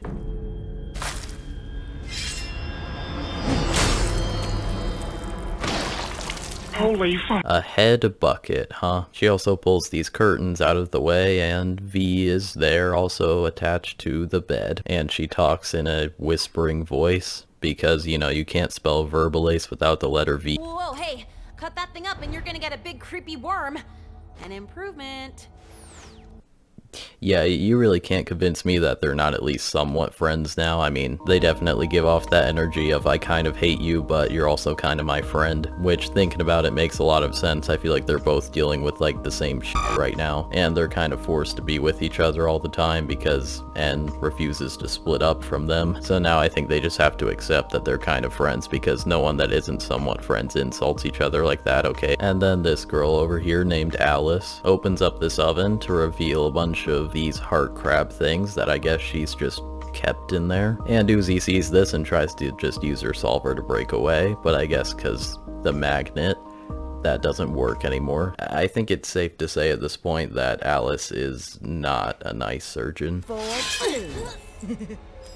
Though, ain't seen 02 since she left us to die. Mom backstory incoming, anyone? They also trapped En and Tessa in the same room and in a bed, and I also love that they taped a magnet onto Tessa because she's not a robot. And then we see the baby named Bo basically slicing up En, which... yeah. Doing great, dude. He's too nice for his own good. With En being way too nice, he's able to traumatize this baby less, because apparently Bo is forced to do this because of Alice, and now I'm just kind of hoping that Alice isn't his mother, although I guess if she's not, then that means that Alice just kidnapped him, so... but both ways, it's bad. Well, Bo needs to head back to the other area, because apparently Uzi needs more magnets on her, but he needs to enter a code to go to the other area, which means that Tessa sees it and gets up. But back in the other room, apparently Uzi bit off Alice's finger, and then Alice puts on a new finger, and also has... that's not good. Well, okay, at least En and Tessa escaped. Uzi asks Alice a question about Uzi's mom, and she's given this as an answer. You're a lot like her, I'll say. Except her yellow eyes. Easy, creep. You've got the wrong... Nori, right? Sure thought killing all them folks was pretty slick. Wait, stop! Seriously? What are you talking about? Yeah, that whole scene is still uncomfortable to watch. I don't enjoy that at all. Bo heads off to the other area, and yep, they're gone now. En and Tessa are now in the office, and Tessa's trying to do some computer hacking stuff. Obviously from Alice's room, she just has cameras on them, so Alice closes all the doors and then opens one of the doors where the sentinels come from. Well, Uzi, waking up after growing her finger back because the solver does that, I guess, which I guess is the explanation that I'm getting of how her shoulder just immediately healed in episode 1. Anyway, Uzi, seeing that, you know, the sentinels are going after these two, she starts trying even harder to get her solver thing to work. But while all of that is going on, Tessa pulls up what Earth is like now. How the fuck did you survive that? Okay, well, clearly she hasn't been on Earth this whole time, because that's fucking gone. From the looks of things, the humans all came over to Copper 9 and just went into some secret area, and they all had these suits ready so that they wouldn't die from the toxic air. Apparently the humans tried to stop the whole solver thing from going crazy, but that didn't work, and instead they probably just made it worse. Also, I would like to draw attention to this that appears on the computer screen for a second. Some kind of human, sentinel right next to the human. That robot wants to die. Nori's just chilling, she's living her best life. Yeva, not okay. And, probably being a bit too hopeful, asks Tessa if she came here to help fix Uzi. I'm here to find which drones were infected. When we get to the labs and find that list, I'll need you to choose the universe over one little drone, and... You know how much he cares about everyone? He's not gonna be willing to sacrifice anyone, especially not Uzi, because he actually cares quite a lot about her, but he's just too nice to make a decision like that. Well, I mean, I guess if he's dead, then he doesn't have to make the decision. Alice enjoying some battery popcorn. Uzi is still really trying to use her powers, and her screen is cracking. Well, that's definitely not good. As one of the sentinels are about to take out En, Tessa tries to use, you know, I'm a human as a way for them to trust her.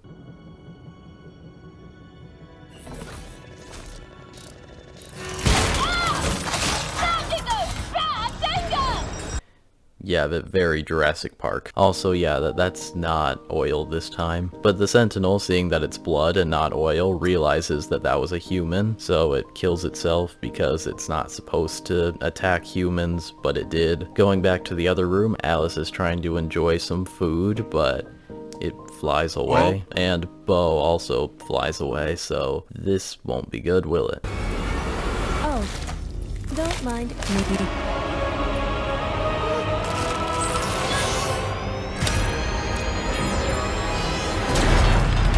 So she can have the yellow eyes, it turns out, and she can also make black holes. So I guess the reason why the solver is infecting her is because Sin has basically taken control of her, and because Uzi's been using her powers too much, this is what happens, I guess. But Uzi doing the black hole thing again, well, first of all, I mean, she made a f***ing black hole, so like there's that. But it also opened their door, which means that any sentinel is able to get in now. The sentinels, seeing that the door is open, all immediately flock over there. Meanwhile, Alice, actually being scared, tries to close the door.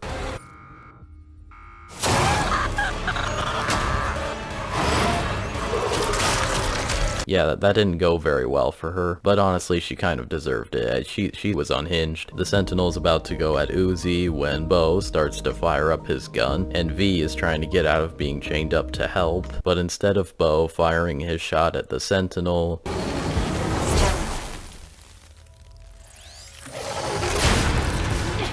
well, that's Bo gone. Surprisingly a baby character that I actually liked, but also isn't really plot relevant to be around for very long, so you know he had to go.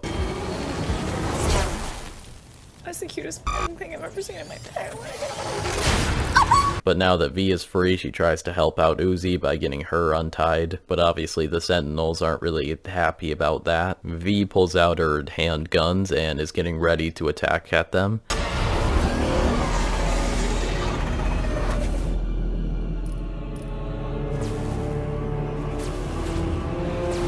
Well, I mean, getting them all sucked into a black hole is one way to do it. V looks at Uzi once again, and yeah, if she wasn't before, she's definitely feeling bad for her now. Well, Tessa is able to get N to another room and wake him up, and then V drops through the ceiling with Uzi, who is still unconscious at this time. V says that Uzi's hurt, and you know, they're getting out of here, which I think they should have done a long time ago, but regardless. I can take a squiz of You said you could control the Sentinels!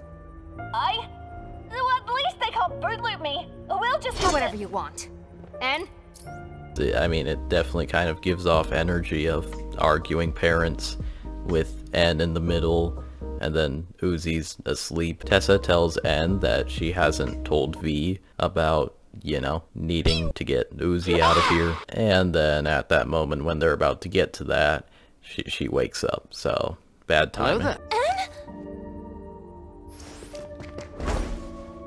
Yeah, how is he supposed to just let her die after that? Like, I think he's already too nice to do it in the first place, but now there's just no way. Well, V glances over at Tessa, clearly is, you know, not really trusting her right now. If I had to guess, she was just able to connect the dots herself with Uzi's gotta go. And then we see some Sentinels getting up again, and that one has red eyes. It walks around for a bit, and then we can see hold still on the ground. And I know that N wrote it because he put a dog on the side. As V is lining up her shot, we see N over here, who's putting quite a lot of consideration into this decision. Don't touch me.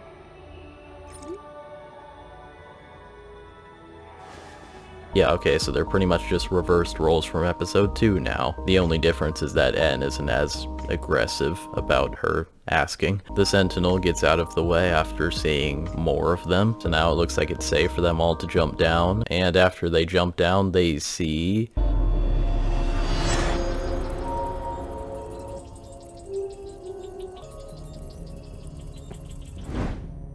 That's...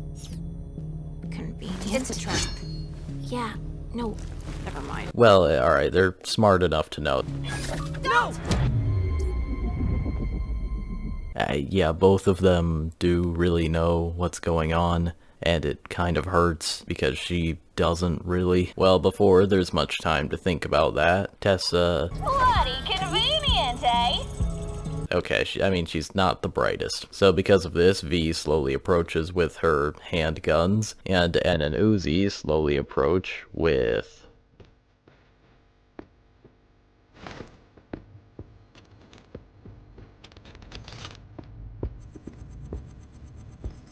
Now, I just want you all to know that I'm not really a shipper, but to be honest, I'm perfectly fine with this because now I can make as many shipping jokes as I want without the YouTube comments trying to argue that they're just friends. Where might you be off to? Sneaking out to make out with my boyfriend that I definitely have? Ew. Don't date my robot, please. He's his own person!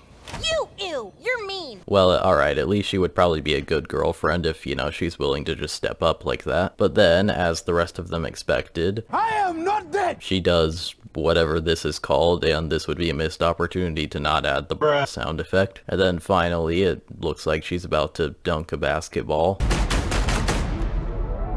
So now she's just trapped them all here and gives a salute to Uzi. This is probably mostly because Doll never really seemed that opposed to the idea of teaming up with Uzi, but since Uzi was always around V and N, who are both murder drones, and one of them, you know, killed both of her parents, she wasn't exactly on board with that. But now it's kind of looking like everyone's gonna die, so honestly, stabbing yourself to draw blood so that the sentinels will go away is a move from her, but I guess it's not gonna work against the ones that have red eyes, so that's a big stab wound for nothing. V just climbs away again because I guess she doesn't give a shit, or more likely she's just gonna come back in a minute to do a cool move. But before we find out if that happens, Uzi tries to break the elevator using her solver, which, as I think we've already been over, that's not a good idea, okay? Like, fingers really aren't supposed to do that, especially because this is now the second time that that's happened. But now, like, she's just exploding everything and doesn't know how to stop it. So yeah, I think just stop using those powers. The Sentinel, also having some really awesome moments, picks up one of the detached drone arms and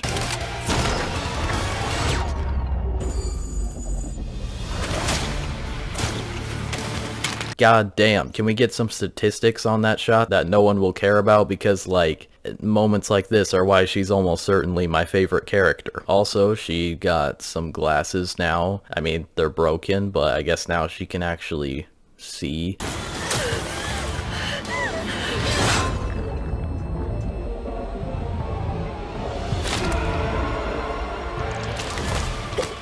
Okay, so that's a lot that just happened. So that right there basically shows that N will actually hurt Uzi. I mean, like, yes, I know it was to make her snap out of the yellow solver. It also shows that, yeah, Sin is definitely trying to emotionally manipulate N. Well, Tessa is able to get N and Uzi in the elevator that is probably about to fall, but instead of V going in the elevator, she stays out so that she can fight off the rest of the Sentinels. A decision by her, but also a decision that I can see because it's V.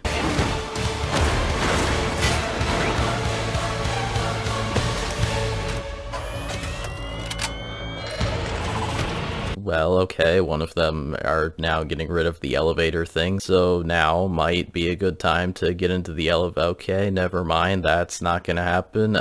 Don't do this to me. Yeah. Uzi, I trust you. V, please!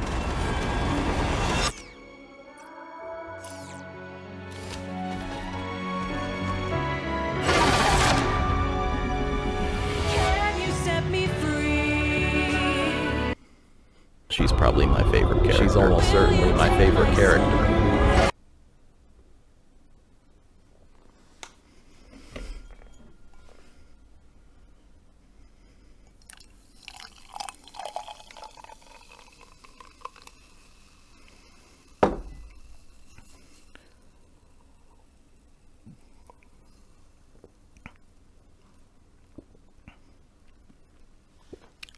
So did anyone else cry or... Okay, but besides what happens with V at the end of the episode, I think that this is a really good episode. There was definitely a lot of unexpected moments, like meeting her and a baby. We actually get to see Tessa becoming more of a character, and she's honestly pretty fun in this episode. I mean, again, not the brightest, but she is there, and she's also the one to give N this ultimatum in the middle of the episode, which, I mean, It's N, so I feel like we can safely assume what decision he's gonna make. Uzi, obviously. She's going through some shit right now. I mean, first of all, there's a lot of violence happening against her. Sin is slowly taking over Uzi, and soon I don't know how much of Uzi is going to be left there. I mean, clearly at this point the show is now showing off its self-aware cringe moments, which, look, I mean, nothing wrong with that, because this entire video is basically self-aware cringe,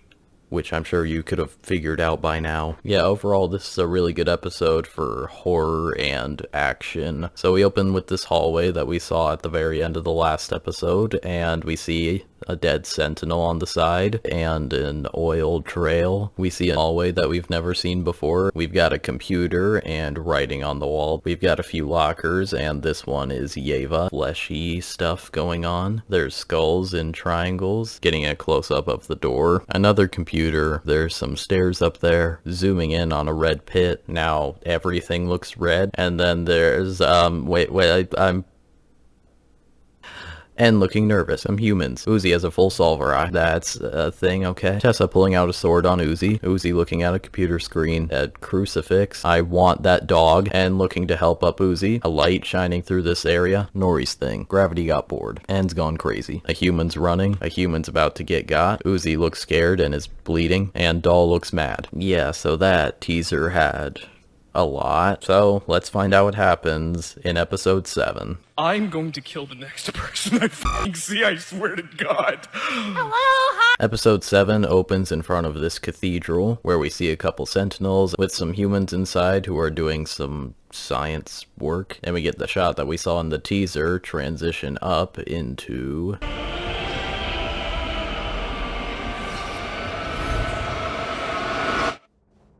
Dr. Chambers! Oh, no. I'm not.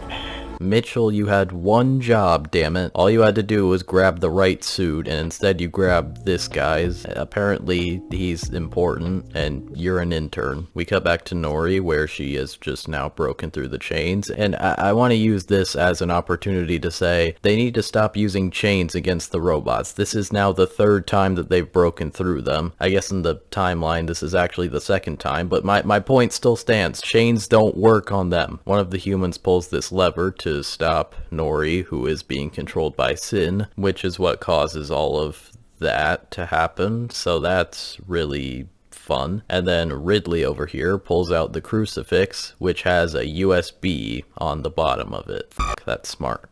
Ridley also assigns Dr. Chambers, who is Mitchell, to get 48, who is Yeva, which hesitantly he does. He runs through this cave area to get to the lockers in order to find her. We see something going on here that looks to be in Yeva's locker, and this is also when Mitchell finds the locker.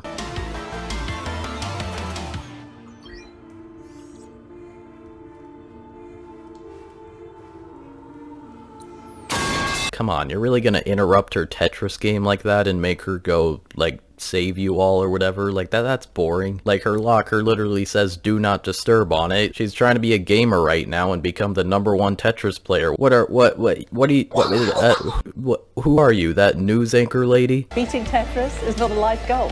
Anyway, as Mitchell's about to make it back, he notices that the sentinels are gone, so that can't be good. Once he goes inside, Ridley asks him to get over there, and Mitchell says that he wasn't able to find 48, which obviously he did. And then Mitchell starts walking up to where Ridley is, or so he thought.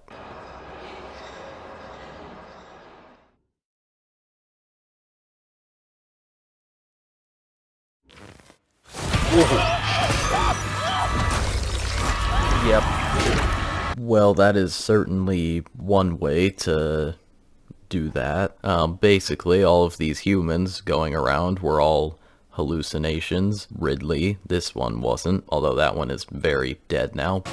Thanks for the new host, intern. MacGuffin. Well, that could have gone better for him. Now, you want to take a guess what happens after that scene? Well, you were wrong. The answer is actually we see a heart crab streamer. Now look, this show is clearly no stranger to things happening that no one would have ever expected, but I think this takes the cake. And we zoom out to reveal that apparently this thing is just chilling by the hole. We see Cabin Fever Labs on this TV screen, and then all 4 of them made it. -1. And N, being N, is not exactly just gonna let that happen without at least trying. Lucy! Use your solver! Ed! Watch it! I don't think I should. I'm sorry, Ed. Look, I hate to be the one to tell you all, but it looks like the sandwich theory was unfortunately incorrect. Yeah, I mean, N honestly does not look great right now. I mean, you know, he did just cut off her hand and then almost killed her with rocks because he tried to say V. So yeah, at this point you would probably just ask the internet if they think you're a bad person or not. Tessa says that they'll just say V once they finish here, which is basically just another way of saying they'll get V back once they find that list and then kill Uzi. Uzi, there, might be some stuff down here that you don't want to see. Oh, what the hell is going on? Nothing! Yeah, I don't believe that. There's something going on here. We're not gonna hurt you, okay? Hurt me? And you're doing a pretty bad job at trying to convince her that nothing bad is gonna happen.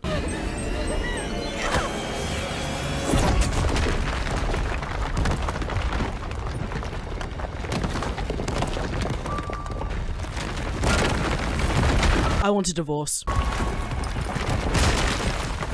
Well, that went just about as wrong as it could have gone. Well, we cut back outside to see Thad and Lizzie. I forgot that they were still here. I mean, it's been like 3 episodes since we've seen either of them. Apparently Lizzie is looking for a secret friend. Well, all of a sudden, Thad and Lizzie just start flying away. I guess gravity pretty much stopped working, but then it started to work again, and we see one of the spaceships flying over, and out comes Jay. Ooh, okay, it's been a while since we've seen her. Okay, well, now she's gone. So is that related to the thing you're looking for? No. yeah, no it is. Back to N, and his arm is trapped under a rock, so great, happy, fun times. He tries to call for Uzi, but at this point she's long gone. So now that N's arm is stuck under a rock, he only really has one choice. I deserve this, I deserve this, I deserve this! That sounded like shit. I was gonna say V. That is V. I hate this face, first of all, but I can't even really hate on that scream. That was perfect. We do get to see Uzi, and she looks at this picture of Nori and then grabs a lantern from a dead guy, and that's pretty much it for this scene. I don't know why this scene really exists. And then we cut back to N, where Sin is approaching him while N is recreating 127 hours. You're one of the main reasons I wanted your team to retain your personalities. Okay, well, not to, like, you know, I don't know, not to dislighten the mood, but also kind of to dislighten the mood. So remember how at the end of episode 6, when N just cut off Uzi's arm in just one slice, and then right now he's very slowly slicing his arm off? Well, apparently that's because, he thinks he deserves to go through more pain. So, yeah, he's not f***ing okay. You always surprised me. Loved doing anything. Yeah, okay, now it's... Whoa. Wait, what? Yeah, they, the murder drones were interesting back then. First of all, I would like us to have a moment to just appreciate N, because from the looks of things, he killed Mr. Bucket Fumpler, so... But besides that...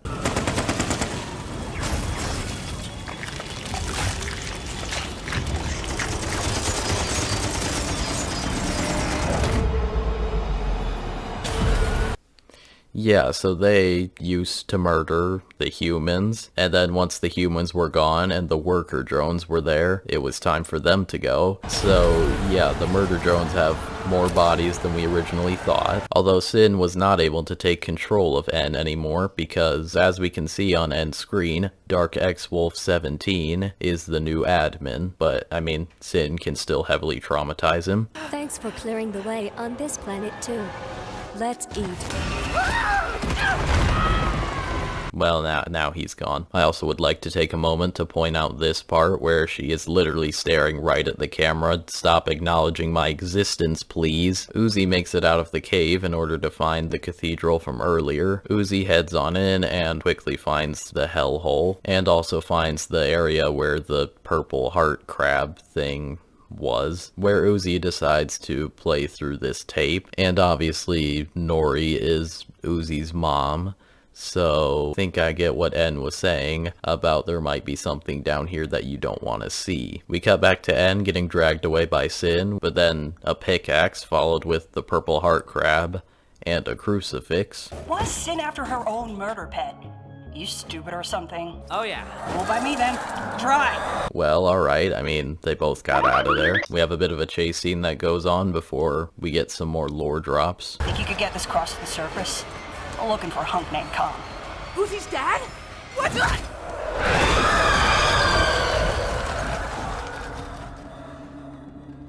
How do you know my daughter?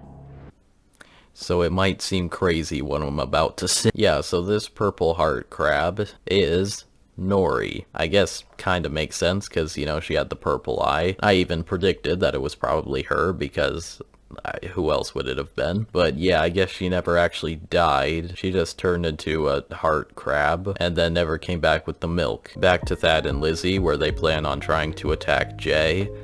Obviously that's not gonna work, but oh okay, there's Jay again. Let's see what she, okay, never mind then. Maybe later, I guess. But then out of nowhere, Khan's back, and he's got this blueprint ready. Apparently, the name of the railgun changed to Uzi's sick as fuck railgun that's cool and doesn't suck. So that's one more sensor that I have to do. Also, Khan took Lizzie's phone and threw it in the snow, and then she picked up another phone. My daughter having interests beyond cannibalism and Nightcore? Look, you're the one that decided to have her as your wife. Also, can I just say I don't know where Khan comes into the mix. Nori and Uzi are essentially the same person, except Nori's just older. Anyway, Khan actually does have a pretty strong comeback here of, you know, rebuilding the railgun. I mean, it does feel a little bit out of place because he's been acting like a pussy this whole series, but I'll let him cook. Back to Tessa, who is now looking through all these lockers, and she finds another computer that's just mysteriously at the end of this hallway. Also, for the sake of human verification, is that a finger reveal, anyone? Well, it turns out this is in fact the list where she can find all the infected drones. At the top, we see Yeva and Nori. Also, I want to give a quick shout out to Jweb. Well, after Tessa finds that, she just blows the fucking place up. I mean, I feel like that was just to look cool, even though no one's around. Oh, okay, never mind. Well, okay, that explains what Doll has been doing, I guess, looking for the solver patch. I mean, she did have a head start on all of them, but it doesn't really seem to have been very useful. Thought they kept cutting my feed. Okay, well that explains the eye patch. I guess she's had it so that the solver isn't gonna affect her eye. Well, Tessa throws a knife at her knife, and she looks back and she's gone. I feel like the humans have just as many powers as the robots do. The fire also goes out, so now it's just like pitch black here, until some footsteps that are getting closer can be heard.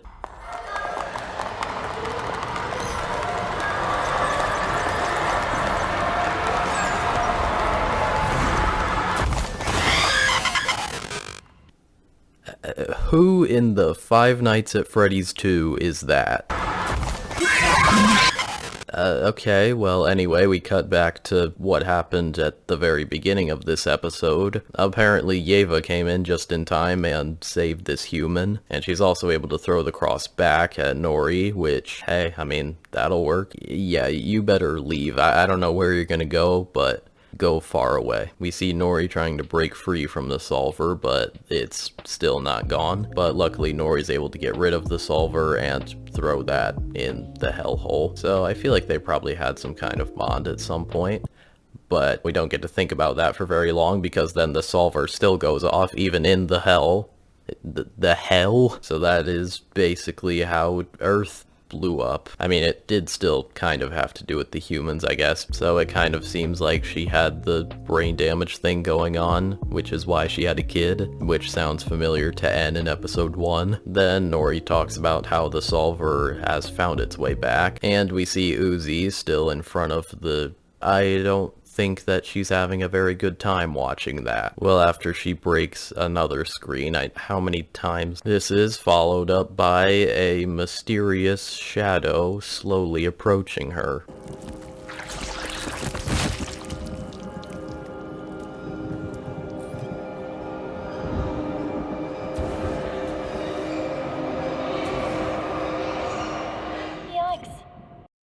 Okay, I know how this looks, but you gotta trust. So, I guess Doll is dead now? Okay then. Sure, it was from whatever that thing was. Well, back to Nori and N, where N is excited to tell Uzi that Nori is not dead, but yeah, Nori's not gonna let that happen. You know, I don't think Nori really wants Uzi to know that she was the reason why the planet fucking exploded. So Nori makes him promise that he won't tell her. I promise. To wait until you're ready to tell her yourself? Bite me. Oh, okay. Well, that's where it comes from. That makes a lot more sense. I guess Uzi just wasn't letting the meme die. Now back to Uzi, where she tries to explain to Tessa how she did not do that. But apparently Tessa is not able to be affected by the solver. Okay. Thought there'd be more of you silver freaks anyway.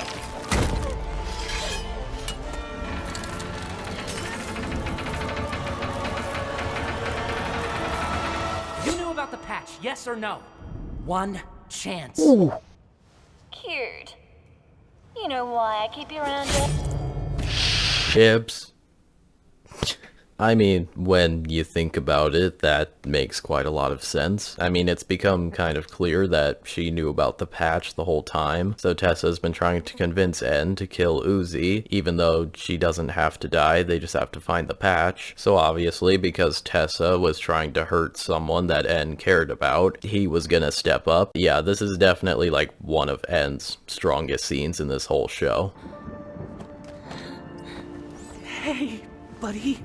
Yeah, that should help. All I know is I need you to figure things out. Together?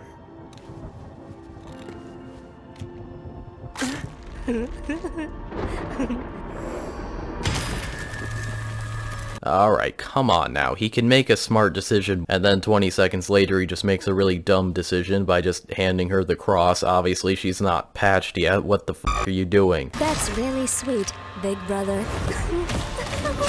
Too bad you've served your purpose. Don't worry, your backups will forgive me. Well, there's that pickaxe again, so Nori's probably just been up there watching this that whole time. I wouldn't be surprised.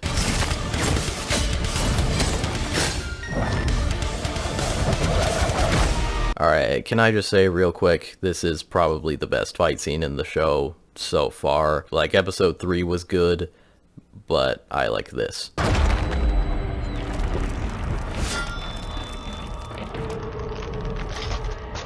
Yeah, N really just can't kill Uzi because, sure, that gets rid of a part of Sin, but Uzi still dies as well. And also Sin could probably just infect others, so realistically him killing Uzi would just probably pass it on to someone else, and then N would lose Uzi. Yeah, it's rough.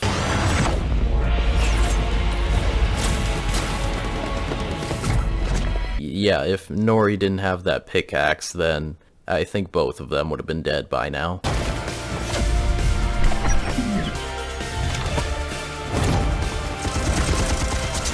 I swear, it looks so good. Also, you would think that because they're black holes, they just kind of consume everyone, but they don't really seem to be super effective here. not 100% sure why that's the case. Anyway.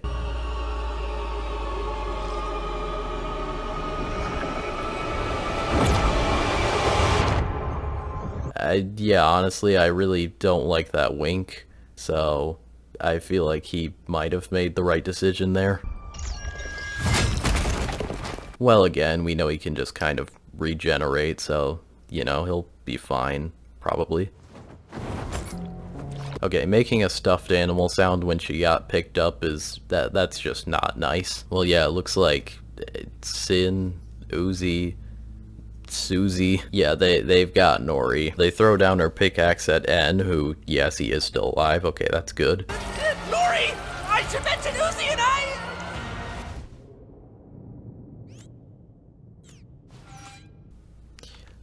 Look, desperate times call for relationship reveal. I mean, I'm guessing he couldn't have said it out loud because too awkward. Also, he drew a dog again in the corner.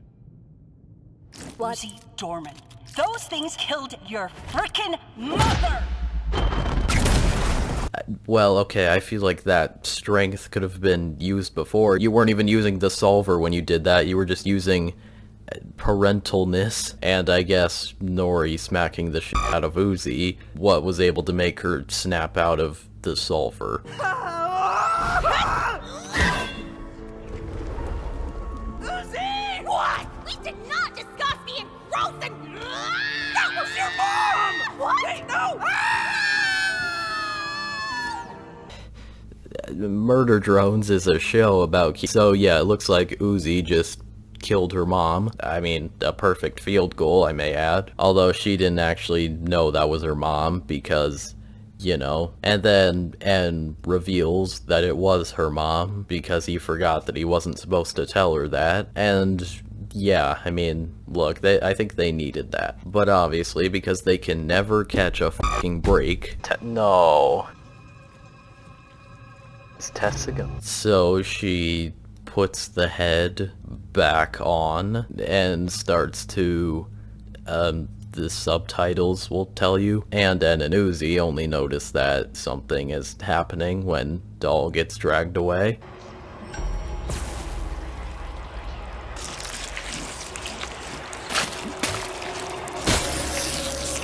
Okay, well, if Doll wasn't already dead, she is very dead now.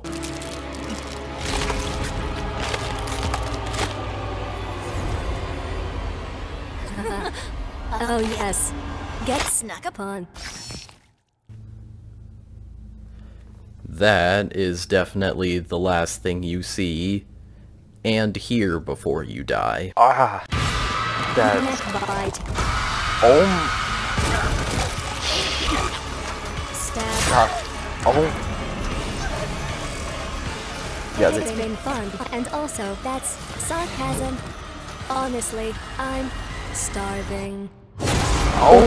Yeah, I think I started like 8 different sentences during that, and I don't think I finished a single fucking one. Well, okay, let's talk about this, shall we? So this is in fact Sin in a Tessa skin suit. So essentially Sin killed Tessa and used her as a skin suit so that it would seem like she was a human. In fact, if you were to look really closely at one of those scenes, you could actually see a bit of robot, meaning that Tessa has been dead all this time. She probably died either in the events of episode 5 or shortly after. Yeah, that's pretty depressing when you think about it, how Tessa was like a kid who had abusive parents and didn't really get to meet many other humans in her life, and then she died. But nights at Freddy's, that's where I wanna be. But nights at Freddy's. Alright, well, now that we've gotten how evil Sin really is out of the way, yeah, things are still exploding. It's not going very well up there. But, ooh, look at that. There's the spaceship, and, okay, Jay came out of it. Alright, good. Ride's good to go, boss. And she even has some lines now. Okay, this is going... Christ. Good to go, boss. Just say... Okay, well, Jay getting hit by some random ass bus causes her to drop the keys down the pit, and then Jay looks back up to see who the hell that was, and it was none other than Thad, Lizzie, and Khan just chilling on top of the bus. Well, we go back down to unconscious N and conscious Uzi, and it f**k off with the love heart. Jesus Christ. They get grabbed and dragged away, and it looks like they're about to both be killed.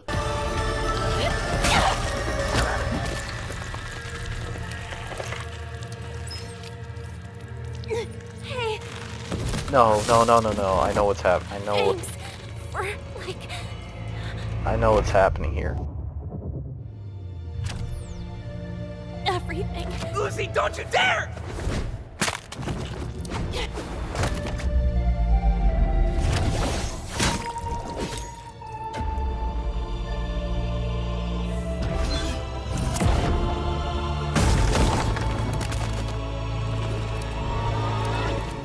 Yeah, if you put two characters that are about to die in a situation like that, you already know damn well that one of them is going to sacrifice themselves for the other one. But to be honest, I would have thought it would have been the other way around, but N also woke up about 4 seconds ago, so he probably didn't have much time to process what was happening. Well, after Uzi gives N the best "I love you, but get the fuck out,"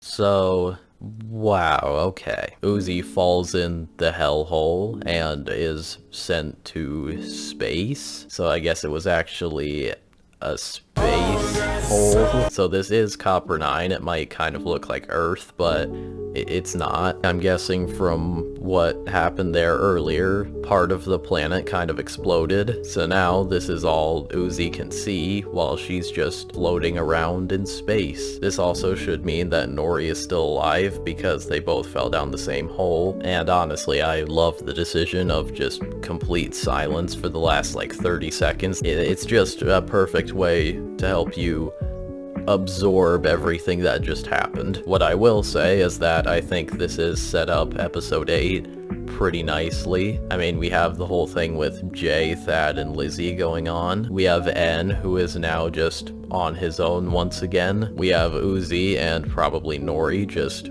in space. And we have Sin, who is starving.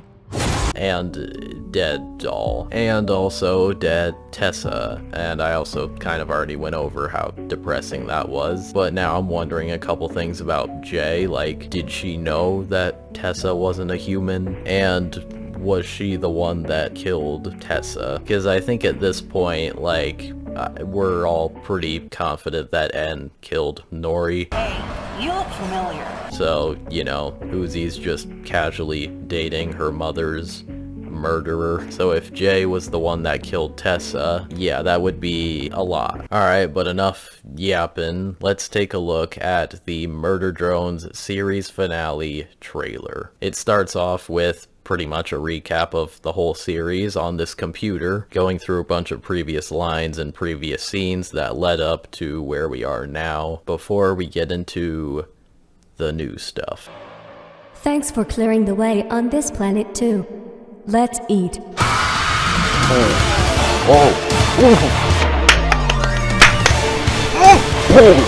Holy oh my god. Well, they're not wrong about everything ends. Everything does end, okay? Like, I know that some people were hoping for, like, a season 2 of this show, because it definitely feels like we're almost at the end of the story. I don't know what they could do with a whole nother season, but okay, tentacles coming out of the pit, Sin in her Tessa suit, Uzi with something on her face looking scared at something, the papers in Nori's room flying away, Jay who looks to be hesitantly firing a rocket at something, a spaceship heading towards that, Uzi falling back onto the planet while catching on fire, Uzi's tail holding the railgun, Sin getting ready to use her solver at something, Jay who looks to be firing another rocket, Claw, Sin glitching away in high heels, Sin just casually dodging a rocket and looking scared about something. Looks like Uzi's getting pinned down by Sin, kind of looks like he's going from like an angry to a Sin who is launching at Uzi, Khan, what the fuck, and finally a spaceship, and there are a few other teaser images, and I mean, goddamn, this looks good. Apparently episode 8 of Murder Drones has had over a year's worth of work put into it, and I can see that. I mean, this show is a fucking roller coaster of emotions. I mean, there's just so much, way more that I could cover in this video unless I wanted it to be like 10 hours long. There is definitely more to come. There's some fan-made stuff out there that's being made, so it's gonna be sad to see it end. The almost 3 years that this show has been going on has led to hundreds of millions of views, a ton of merch, fan art, way too many community posts, memes, theories, music, and for a lot of people it has been one hell of an entertaining ride. So, in 5 days, episode 8, the final episode of the whole series, will be released, and it will all come down to this final episode.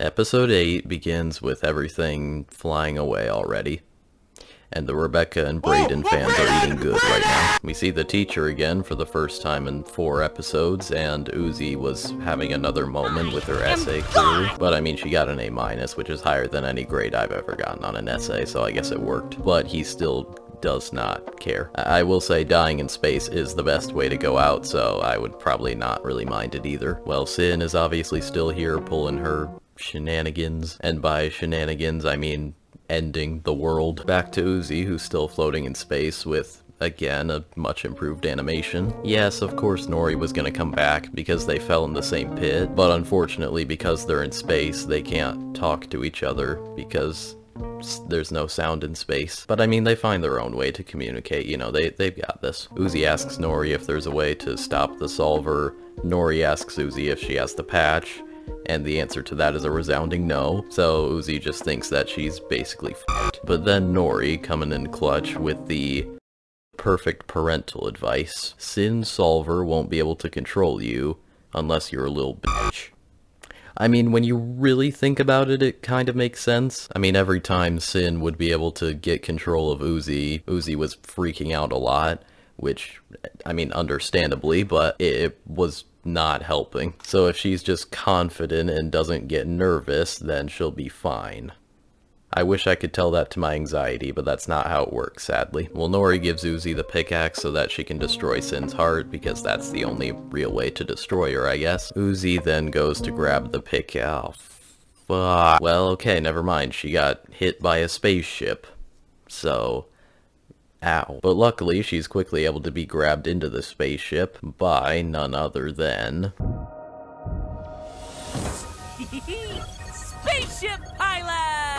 And my mom was back there! Sorry, I didn't know! Oh. Okay, well, could we maybe have an episode 2 flashback real quick? Did you know that was a pilot hack? I was the pilot? That's awesome! I crashed and ruined everything. Spaceship pilot. Origin story. Well, understandably, N is, you know, a little mad at Uzi after she did that, which almost causes him to crash, but luckily he, you know, didn't. To be honest, I'm just surprised that he knew where to find Uzi that fast, but hey, good for him. Then die mad, bitch! Sin breaks into their spaceship and tells them to stop. And I mean, look, that's just an invasion of privacy, alright? I don't care that there's 17 million other people. So anyway, it looks like N didn't crash the spaceship, but instead it f***ing exploded. Well, as in and Uzi are falling... Before that whole thing, we're, like, dating, right? Oh, yeah, like Is that. Are twins, how are, is there, is it can, how it can, is this gonna, are the, oh. Gross, get away! Okay, I mean, no kissing scene, I guess. I mean, you know, it's pretty clear that they're already in a relationship, so, you know, I guess a kissing scene doesn't necessarily jump scare have to happen. Well, anyway, enough shipping and more fucking up this planet. Ing. Well, hey, look at that. Jay's back again, and... Yes, thank you, boss. Good as new. Yep, there's cool. Thanks. Okay, so I guess she does understand that sin is actually sin. I would have thought that she would have thought she was Tessa. We see Thad, Lizzie, and Khan over on the other side, and the bus wheel just shrugged at him. Thad is here trying to pick up the railgun, and obviously Jay is not okay with that, but she also can't do much about it because gravity. But instead she just gets pissed and fires a rocket, so there you go. Oh no, are they about, oh, wait, the wait, red Sentinel, wait, what, I recognize that, wait, was that the voice, was that the, yes!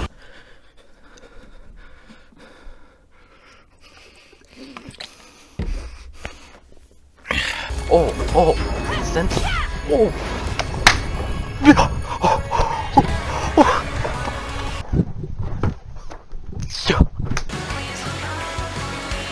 V comes back, kicking a rocket, and instead of Eternal Dream, which is the, you know, that one song, a song is playing called Eternal Destroyer. She's riding the red-eyed Sentinel, not in a weird way, while the Sentinel has Bo's fucking cowboy hat on, and we're finally about to get the J and V fight scene that I was looking for in episode 5.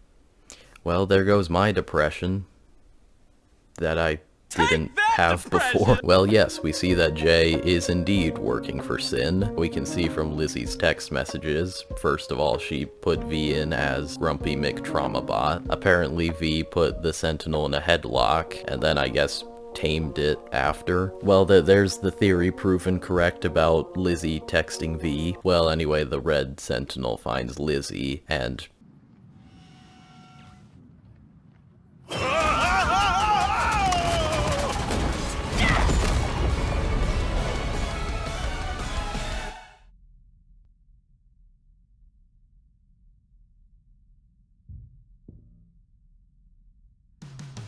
Okay, well, since when could those things just do that? During Jay and V's fight scene, V's talking to Jay about how they were supposed to get away together, and Jay starts talking about how the Solver tricked V, and also tricked Jay. If I promised you anything, you tricked me too.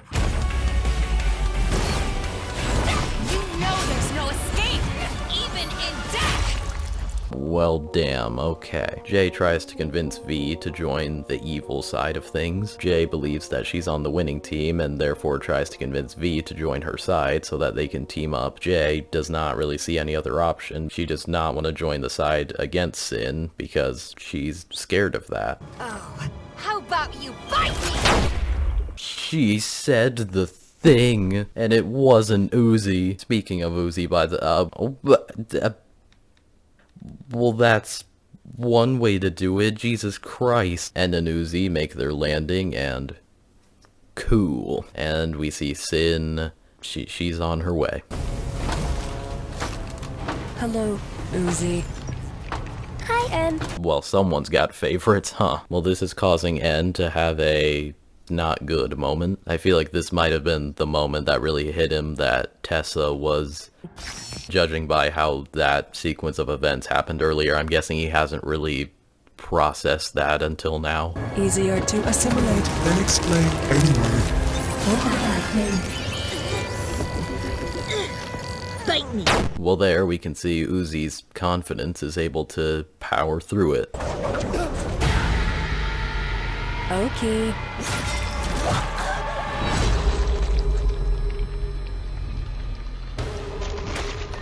Are you shitting me? Are you kidding me?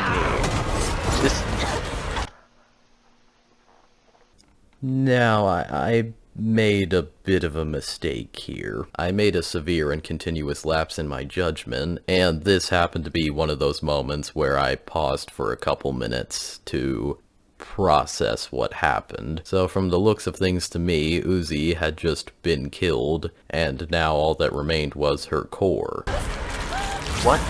Wait, oh, never mind, I paused too early. Yeah, okay, I didn't realize that their core could climb back inside their corpse. In my defense, I paused literally 4 frames early, so how was I supposed to know that she could just do that? Obviously, while Uzi is trying to revive herself and tries to fight off Sin, and yeah, that doesn't go too well for him. Let me in, let me in, let me in, let me in, let me in, let me in, let me in, let me in, let me in. I thought for a second that was gonna just be like a kind of funny scene, but then that just got more and more terrifying as it kept going. As Sin follows En and Uzi into the other place, J and V are still... Here I thought you stepped it up after. I never needed either of you. God damn it, Jay, I don't care if you're scared or whatever, I want you to go beat Sin's ass, please. Sin comes running up through the hallway, but luckily En and Uzi were able to get somewhere safe in time. But obviously Sin has her ways of being able to find them.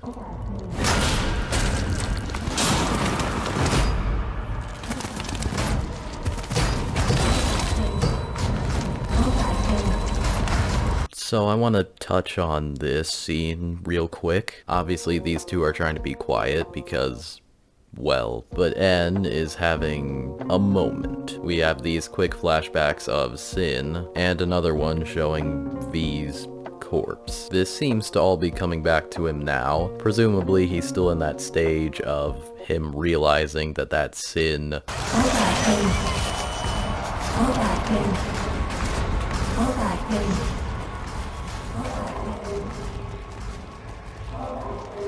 I honestly love the way that this scene plays out because obviously both of them are not doing okay right now. You know, En is having a panic attack and Uzi is trying not to let Sin murder her. And I mean, look, say what you want about holding hand scenes, about how they're, you know, weird and all that, but in this scene here, it's like, it's pretty real. It's a way of non-verbally communicating that they're both there and they're both gonna hopefully be fine. I guess there's no guarantees. Sin constantly repeating callback ping finally starts to fade away, but as soon as Sin stops repeating that phrase, I don't trust that that's actually V. I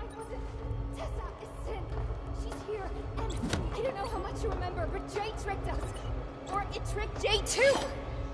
And I'm so sorry. I should have been honest. I was just so scared for us. For you. V, stop!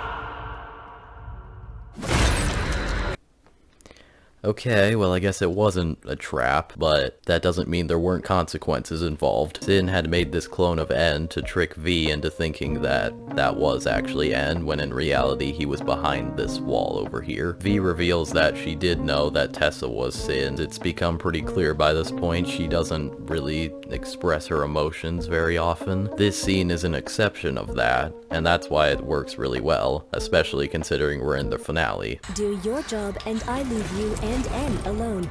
Right, V? Still. Bad job, V. Yeah, okay, well it looks like En is just very dead now. Luckily though, V is able to escape Sin and she starts to fly away, and Jay, I'm gonna... Sin throws En's dead body next to V, and it looks like Sin is about to eat En's core, so I guess there's my confirmation of the thumbnail of the last video who that was. But yeah, now En's definitely fucked, isn't he? It was En, dude. I mean, I knew it could have been. Wow. Never mind.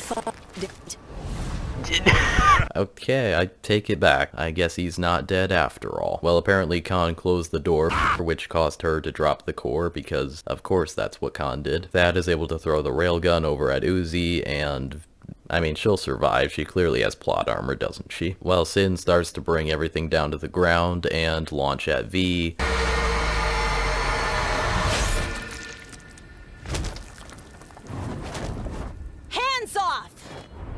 one traumatizes these weirdly hot robots but me!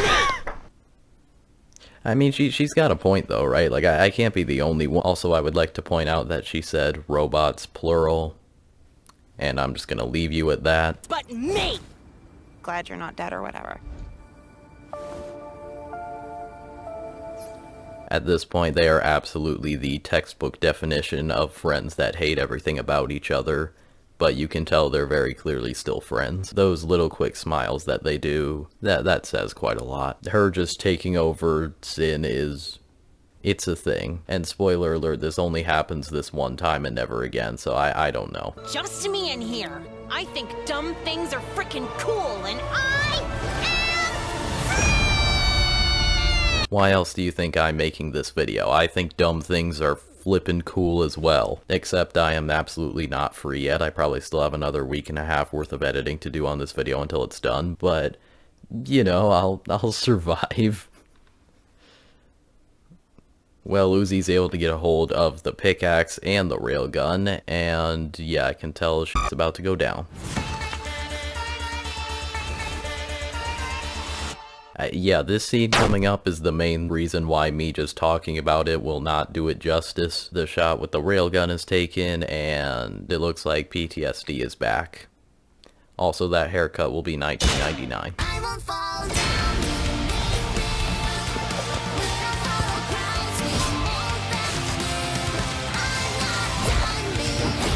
Yeah, they really went all out. Holy shit. Oh. What? What?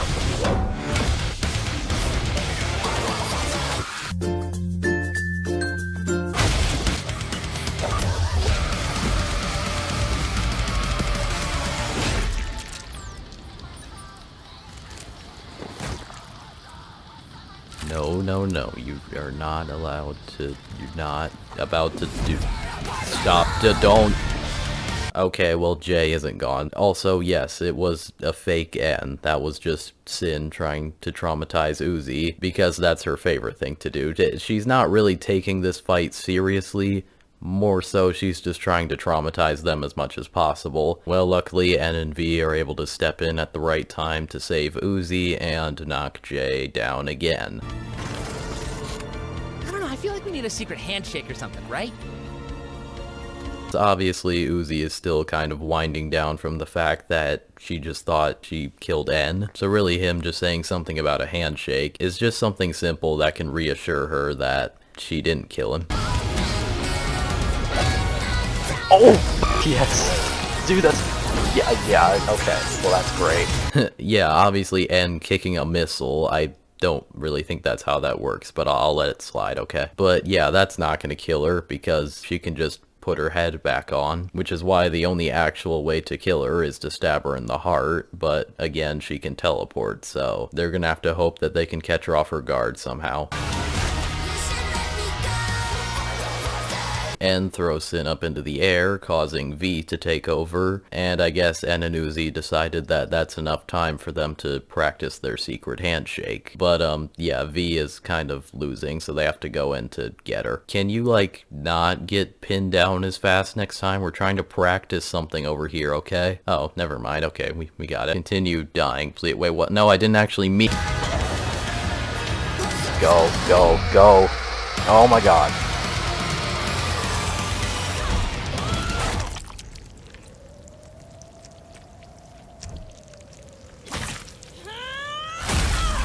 Well, there you go. That's the moment that Sin was caught off guard.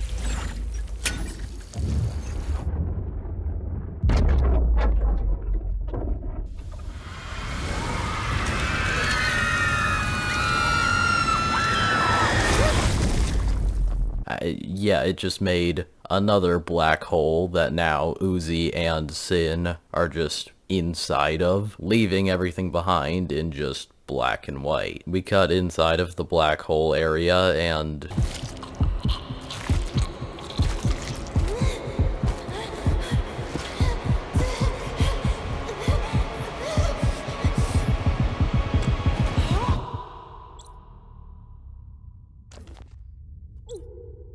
Sin basically has the same reaction as me, but in my case, I'm just surprised because, yeah, I'm pretty sure Sin and Uzi are gonna die. Okay, well, Sin definitely. She just fucking melted. And from the looks of things, Uzi is not doing okay either. And yells for Uzi as she...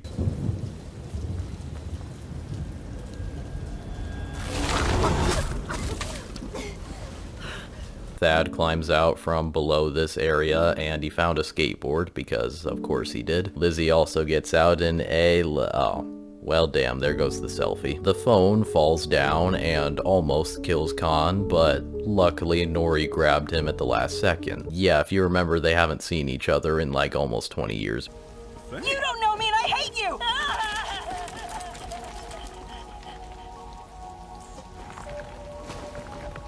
Kinda hot? You know, at first I was gonna complain because I would have kind of wanted a more heartfelt scene of them meeting up. I mean, Nori's response to just run away like that is definitely her character, and Khan not recognizing the voice at all, and, you know, having a thing for her again is also in character. We got a bus that's on the way, and the Red Sentinel is riding the bus. Well, Khan, Thad, and Lizzie run away, and N and V come out of the bus. Uzi?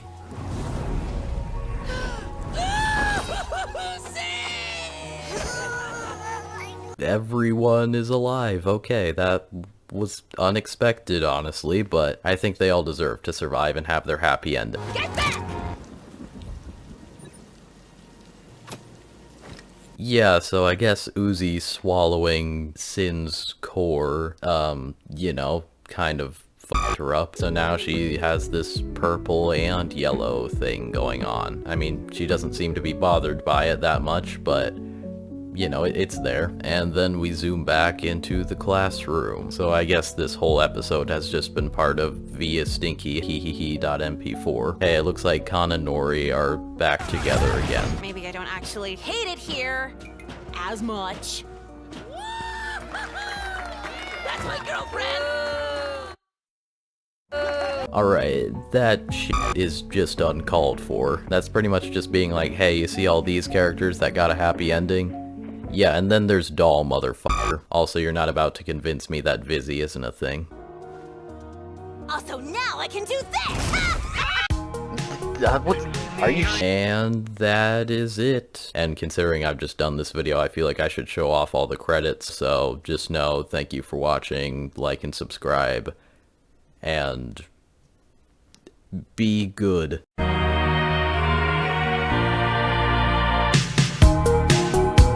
The ice sets in, I'll need you. If only when we met, we knew you. And then our time concludes, and far beyond the stars we flew forever. Tell myself I lost my soul for you. Thereafter, see you never.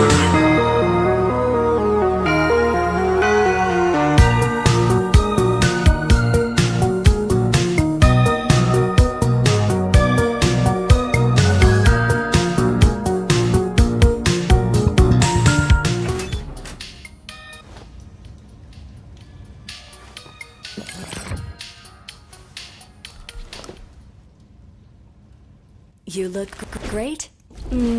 Have you considered a bow, though?